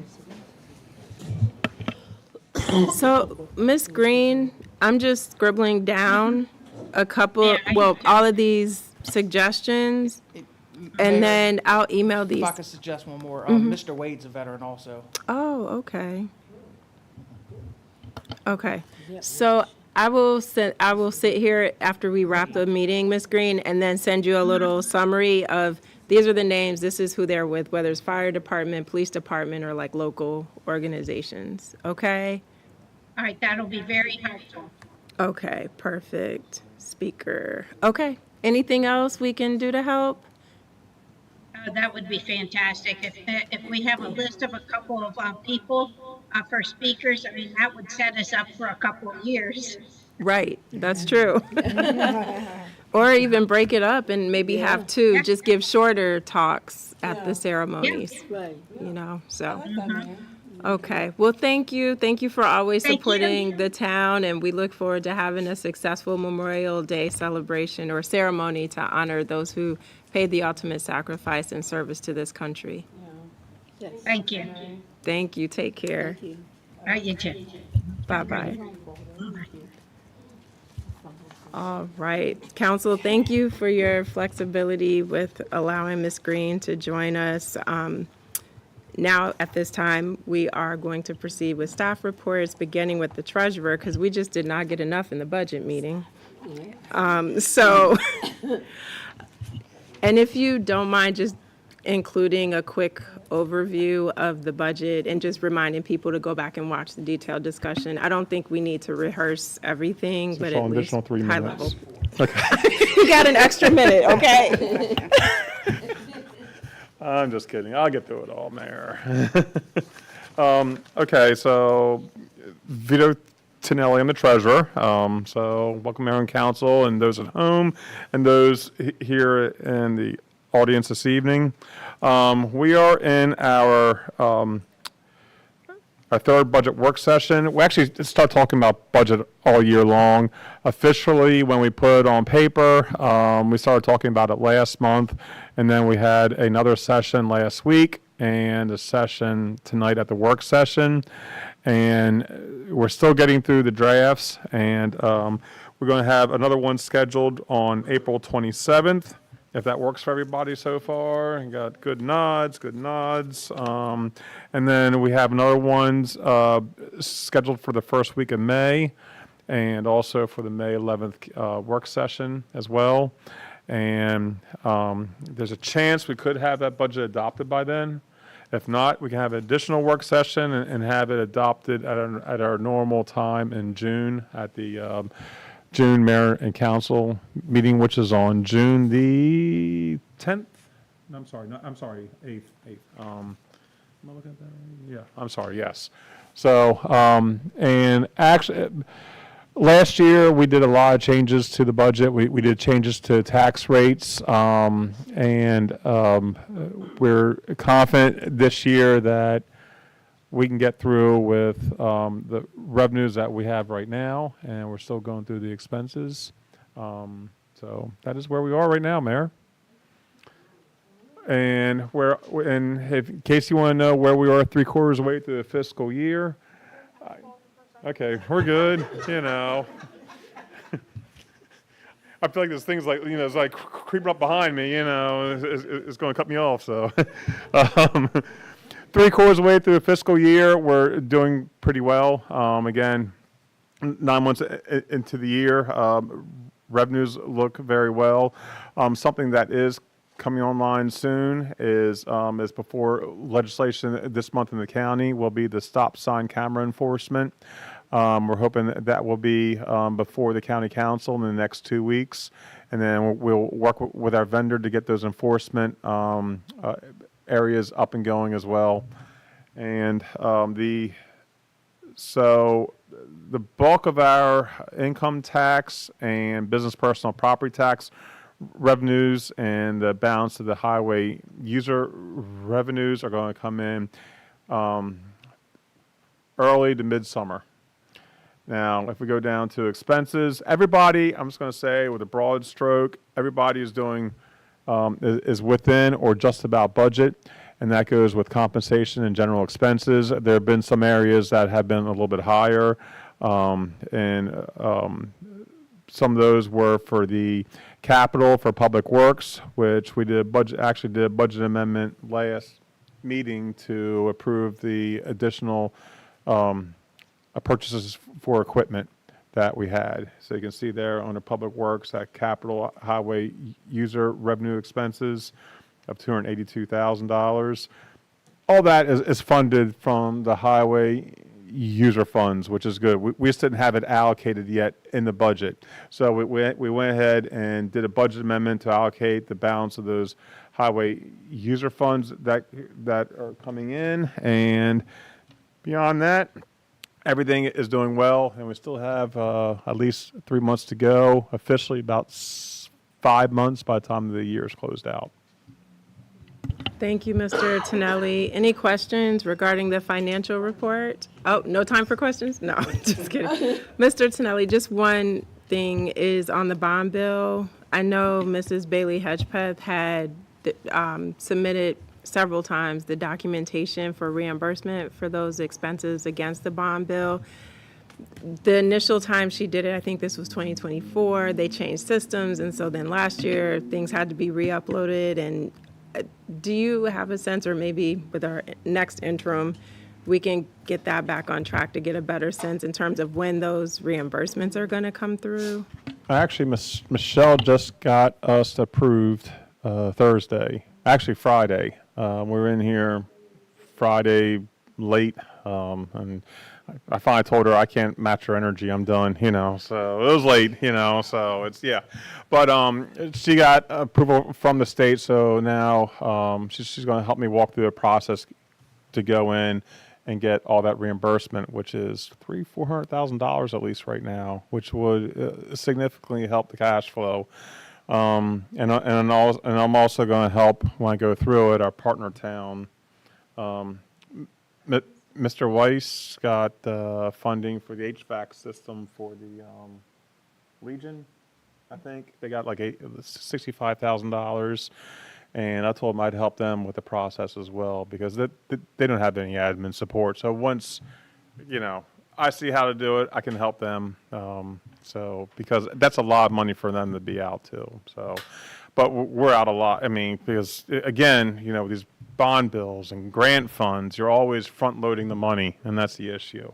You have to have a strong financials to be able to fund all this because it's just documentation to go back and get it all. So, but it comes in, it's not going to be tomorrow or next day. It's going to be weeks and months and months and months. So.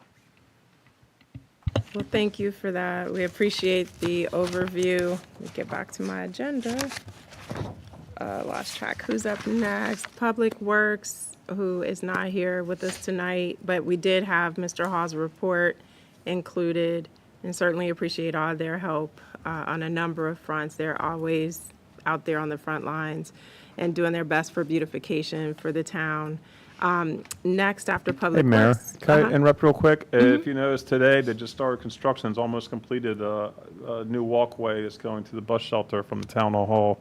If you ride by and see it out front, so. I have to take a look. Yeah, it'll be up and done before the bus shelter is, so Oh, my it's. goodness. I Wow. can touch on that too, when I come back to that. Okay, fantastic. That is great news. And next up, Interim Chief, over to you for 3 minutes. Good evening, Mayor and Council. I just want to touch on some highlights on my report. Violent crime is down 50% year-to-date if you compare it to last year. Property crime's down 37%. We have some trends of theft from autos and attempt stolen autos. It's at different locations throughout town. So I encourage residents, if they see something, to call the police so we can check it out, to report any suspicious activity. Some recent initiatives that we had, Lieutenant Goins did a presentation at the Community Civics Academy. I think they enjoyed that. We went to Career Day at Bladensburg Elementary School and met with the kids. We had the extravaganza, and that was well attended.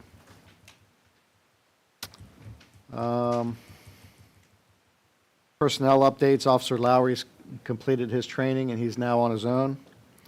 Sergeant Ramirez was transferred from the chief's executive assistant role from the chief of staff role to the community action team. The department instituted a recognition for an officer of the quarter for morale, and the officers enjoy competing with each other. And Officer Moon was selected as officer of the quarter for the first quarter of 2026 based on his performance. We've been sending officers to a lot of training, including supervisors. You can see the list of trainings that we've gone to and that the officers have gone to.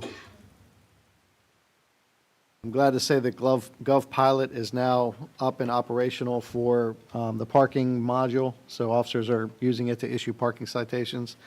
That tracks the citations to tell us if they were paid. It's just easier for the officers to use that to issue citations.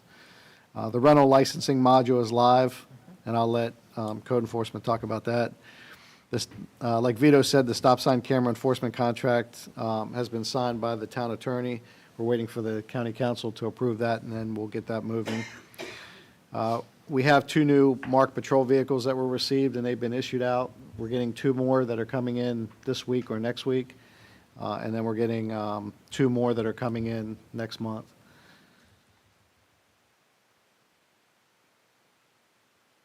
And just a couple notable incidents. There was a robbery of a student from Elizabeth Seton at a bus stop that's currently under investigation. That happened on March 6th. Police Department participated in the Blue Lights Night with allied agencies, including Prince George's County, where we did special enforcement detail throughout the area. That happened on March 20th. And then on March 27th, there was a subject that was charged in a 2025 attempted murder case, and he was pled guilty to a attempted second degree murder, and his sentencing is coming up in June. That's all I have. Thank you, Interim Chief. And I just want to thank you for also doing the Officer of the Quarter recognition. I highlighted that because I thought it was just a great way to keep the officers' morale up and not waiting a whole year for the police banquet and awards, keeping people motivated that each quarter their efforts are being seen and valued. So I thought that was a great job. And then also for all the trainings that you've been sending officers to, I definitely appreciate you doing that. I know you mentioned it in the budget conversation at the 5:30 work session, but it really is good to see the different types of trainings our officers are getting. So as a council, if we hear from other communities about trainings that their police agencies are doing, we can also in turn bring those ideas back to you for consideration. So again, thank you for all the Thank you. hard work. Next up is, or actually code enforcement, coming to you next. And I just want to bring up something. I know the chief is busy with the day, but he meant to mention that this week is actually National Public Safety Telecommunications Week. So if I don't know if he wants to go any more detail with that, I'll let him share with that, and then I'll do my report. Yeah, I'm sorry, I forgot to mention that. Is that part of your 3 minutes, Mr. Code Enforcement? No, I'm teasing. We did provide lunch for the dispatchers today for the Public Safety Communications Week, so I just want to recognize them. And again, they are the true first responders. They are the voice of the community. So that's okay. All right. Good evening, Mayor and Council. I have a brief code enforcement report. As Chief alluded to earlier, all modules of the Gov Pilot program are up and running. They're actually on our town website to business licensing, rental licensing. Also to report a complaint or concern. Those modules are all up and running. Over the past month, we've actually started apartment inspections. We actually started on the other side of town. We started with Quincy Village Apartments, and we're going to take care of those apartment communities. Believe it or not, so far so good. We haven't had any major issues during the inspections. We did note a couple inspections when we were doing the residential inspections. We actually cited several homes throughout the community that had unreadable or no house numbers on them. That's a major public safety issue for the fire department, especially in the middle of the night. We can't find your house number. You know, that's a huge safety issue. So we actually cited them, and they've all been corrected. Just to remind the residents, it is grass cutting season now. Please get out and cut your grass. If you do plan on participating with the No Mow April, please reach out to Mr. Jeffries. Mr. Jeffries can provide you a yard sign. Just to give everybody what No Mow April basically means, it actually helps the pollinators in the community. The flowers grow, you know, make more honey, and it's just good for the environment all around. And other than that, that is my report, and want to congratulate, you know, Chief Frischkorn on, you know, his new position. Excellent, thank you. Code Enforcement Officer Reinhardt. It's on. And next, Mr. Tonelli, we're coming back to you with a different hat, the interim town administrator hat on, please, sir. This is the last time. Yeah, that's fine. That's fine. I do not mind. So it's actually I think it's all been summed up here. Mr. Hall could not be here tonight. He had a sick child. So as I talked about, you know, I can see the nice construction project and everything that they are doing throughout the town all the time. We got the quote for the big bellies. We're going to go ahead and order those and find the locations for those.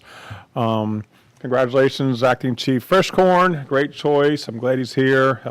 He's a huge help. And welcome, Mr. Bryan. He is already busy out there taking constituent requests. So, beyond that, that's it. That's all I have, Mayor. Well, Mr. Tonelli, not to make light of it, we really appreciate Mr. Gray, I promise I hit the button. Just didn't do anything. But Mr. Tonelli, again, thank you for helping the council out, serving as our interim town administrator during this time of transition.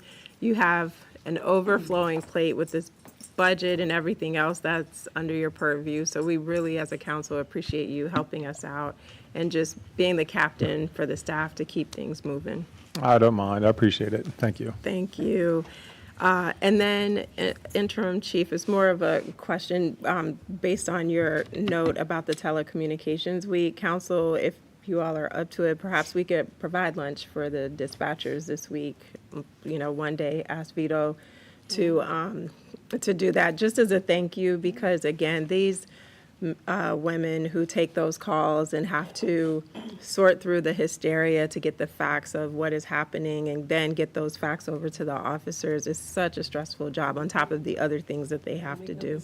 Yeah, so Mr. Tonelli, if you could have the admin team take care of that one day this week, whatever is Absolutely. convenient. Yep, absolutely. Lunch or daytime, and then also for the nighttime ladies, because we Okay. don't want to leave our buddies out who come in at 6 p.m. and don't leave until Yep. 6 a.m. So And they're also have been down a position too, so they're also doing more. that's right. Yes, so it's a lot on them. Yes. Yeah. Thank you for doing that. So at this time, we're on to mayor and council reports, and Councilmember Blunt said y'all only have 1 minute, so no, I'm teasing. We'll start with Councilmember Brown. Thanks. So good evening to the residents, staff, and the council. And definitely, you know, Mr. Vito, I want to thank you once again for wearing the 3 hats, for doing such a wonderful job. And then definitely also continued thanks to our public works, public safety, and code enforcement. You know, you all are really a staple here in this community, and what helps, you know, to make the town really function and operate on a day-to-day basis. So thank you all so very much for doing such a wonderful job. I would like to mention that we did have the community meeting this past Saturday. And I just would like to emphasize to everyone, please just come out. Remember to come out, because this is a forum that the mayor and council open to the community for you all to sit and have a one-on-one with us and talk about issues, concerns, you know, what we're doing good and where we can perhaps improve. So I encourage you all to stay tuned, come out. Our next one will be in June, and information the date and time, the date will be going out, because the time is always from 10 a.m. until 11 a.m. I also want to talk about, I want to say congratulations to our interim police chief, Fishcorn. So congratulations to you once again. Continue, you know, to do a great job. And also we announced our interim town administrator, Mr. Wood. So want to congratulate Mr. Wood, and we definitely look forward to bringing Mr. Wood aboard. And I know that Mr. Tonelli does as well. And also the Mental Wellness Month is coming up May 13th from 6 p.m. to 8 p.m. at the Public Playhouse. So I encourage, it's free to the residents. I encourage you all to come out. It's going to be around teen and mental wellness and also health and fitness. So definitely come out from 6 p.m. to 8 p.m. at the Public Playhouse. You can go to the town's website to get additional details. As a matter of fact, you know, we just encourage you to go to the website and to find out calendar of events. In addition to the newsletter is sent out to the residents, but it's also posted electronically. Tune into our budget sessions. It's very important. Find out what's going on in the town, you know, budget wise, because we have some very, very good information that we share, and as you all see what the process is as the council work to balance the budget. And also we have for the general session, the state and house delegation today is sine die, and so this session closes today at midnight. So all the bills that have been passed, and the ones that haven't. So this ends that. So you could definitely go on to the government website to find out the bills that have been passed. So with that, I say thank you and have a good night. Thank you, Councilmember Brown. Over to you, Councilmember Dixon. Thank you, Madam Mayor. Good evening, residents, and good evening to the council. Let me start off with my report. I actually attended the Bladensburg Civil Academy, where the mayor was actually in charge, gave participants like a comprehensive overview of local government, and also how the department functions, like public safety, court enforcement, and also the format of how our work session and town council meeting flows. Also started back my walking through the neighborhood just to connect with residents, just to listen to their concerns and gather like feedback on what the community needs. So this can also help to strengthen our communication and how we respond to our responsiveness to the residents. I was so happy that I was able to attend the celebration for Michelle, her last day, and I am so grateful that I was there just to tell her how much I appreciate her and thank her for all the work that she has done for the town, the community. I attended the extravaganza and MML launch and learn. I attended that. I was on the meeting with the Bladenwood, the follow-up meeting with Bladenwood, PGCMA meeting, CBPC meeting, CFR meeting, the Pointown BBC meeting, and Prince George's County 40th Annual Women's History Luncheon. I just want to say happy Telecommunications Week to all the amazing dispatchers. We appreciate you. And as the mayor say, we're going to get together so you can have some lunch or some dinner, whatever you call it. But just to know that we appreciate you, because to be honest, I don't know if I could handle those calls, especially you have to have the right information. So we appreciate you.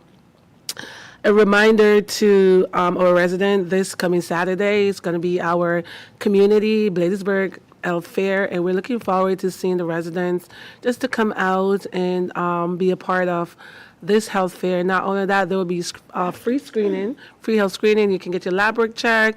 We have music, food, games, everything that surrounded health fair, just to let you know that your health matters. And if your health matters, your neighbor's health matters. So bring out a friend, bring an auntie, cousin.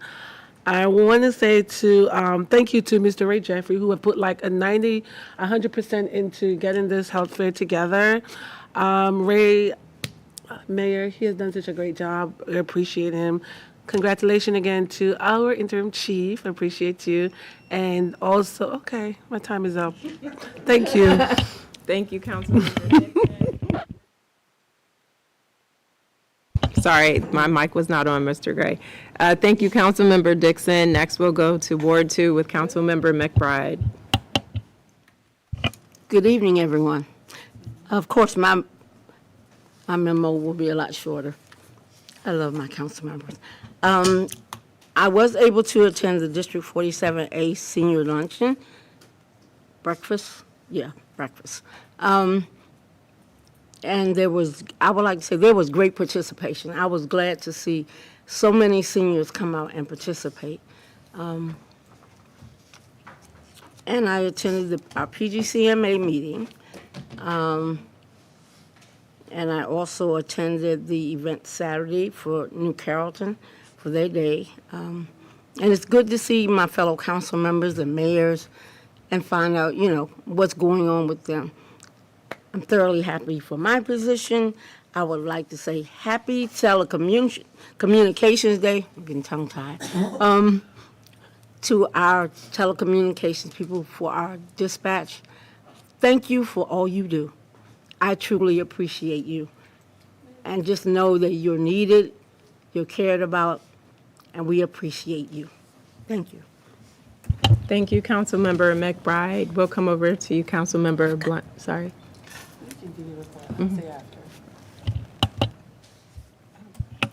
Good evening, everyone. I'd like to say we have the new BCCE that's coming to bring all the ports towns together provide services and program and change the way we do here in Bladensburg, as well as Como Manor, Evanston, and Cottage City. So again, be looking for more information about the BCC&E. Other than that, it's on. Other than that, and I'd like to thank Reinhardt, Sean, so much for always coming out to support the Easter egg hunt that we have in our senior building for the grandkids. It's really lovely. Even though they like to hide eggs and plants and stuff, I just throw them on the ground. I ain't got time for plants. So again, I really would like to see more people attend the different events the community events that we have locally. This is for you, and we do it for you. The council members put the things together. Please come out and support the community events that they put together, especially the community meeting that they have on Saturday, so that you can learn more about what's going on in your town. This is your town. If we don't hear from you, we'll throw something together. We know you'll show up for that. So please show up for us with questions and just show up. Show us your face. Show us you appreciate us. And again, thank you. And be careful with the pollen out there. It will change your outlook on life. Thank you. Thank you so much, Councilmember Blunt. At this time, I'll jump right into my report. In the month of March, I attended Pastor J.J. Smith's 6th pastoral anniversary. He's the pastor serving across the street from Town Hall at Decatur Heights Baptist Church. And it was nice to have Councilmember Juanica Fisher there and the county executive as well. Unfortunately, we lost one of our sweethearts in the community, Miss Dorothy Benjamin, in late February, and her service was held March 3rd. So it was bittersweet celebrating her life, but, realizing she is no longer with us, but she lived a good 92 years, I think it was. So she had a very long and successful life. Career Day, as we noted before, was a great opportunity. Interim Chief Frischkorn was there, Lieutenant Poole, some of the other officers, which, when they come in with all the toys, the kids definitely get excited about learning about police work. So thank you and your team for supporting that endeavor. We had a number of budget meetings, but one that I want to make sure residents are aware of, because your tax dollars were used to fund this, was Mrs. Bailey Hedgepeth did a tremendous job with the closeout report for the strategic plan and walking us through that. And so I encourage you to look at that. It's on the meeting resource, I think, for March 16th. But go through that, because the town will be revisiting our strategic plan to really set our course for the next 5 to 10 years. And you can't go forward without understanding where you've come from. So we want your support, but we also need you to understand the work and objectives that we've accomplished so far, so you can offer some really good insights there. What else? Quickly on the civic engagement, civics academy that we held. It was our first time doing this, and we ran it for about 5 to 6 weeks. And I just want to make sure that I thank all the staff who participated in that. Lieutenant Goins got rave reviews from the session that he participated in, but Mr. Ray Jeffries was my hero once again with helping me do the PowerPoints for each session. He led lots of sessions, and he was a very engaging presenter to have. But I think one of the highlights was having the attendees be the mayor and council. Yes. And we walked them through a meeting agenda. They had to pass an ordinance and vote on various things, and it was utterly hysterical to see them going through this, because of course the issues were light-hearted, but enough to allow them to understand the important work that we do. Last but not least, as Councilmember Brown mentioned today, is sine die at midnight. MML's priority bill has cleared both houses and will be signed by the governor tomorrow, HB 1142, which will establish a bipartisan task force to basically look at municipal revenue structures and revisit that. For so long, we get so little out of the tax revenue, and municipalities are where many Marylanders live. And so as a result of that, we need to get our fair share of that tax revenue, and so that's what the study will fund. That concludes my report. That is it. I'll call for announcements because I think Councilmember Dixon, you had your hand up earlier for something. Oh, yes, Madam Mayor, thank you. I just wanted to say thanks to Mr. Vito, too, for working so hard on the budget and being an interim at the same time so we can have a clean slate budget. So thank you for the hard work that you are doing. And also to Public Works Department, they're doing an amazing job. Court enforcement, I saw my ticket close out. Thank you. I appreciate that. Thank you so much for the hard work you're doing. Back to you, Mayor. Thank you so much, Councilmember Dixon. And just echoing that sentiment, we once again got a clean audit, so that's a huge testament to the financial policies and practices that are in place. So again, Mr. Tonelli, thank you for the hard work you do there. That is not easy to get that with no findings. So with that, Council, we're at the end of the agenda. Is there a motion to adjourn? I so move. Moved by Councilmember Dixon. Is there a second? Second. Seconded by Councilmember Blunt. Any comments or questions before we adjourn? Hearing none, I'll call for the vote. All in favor, let it be known by the saying of aye. Aye. Any nays? The ayes have it. We're adjourned. Thank you for joining us tonight.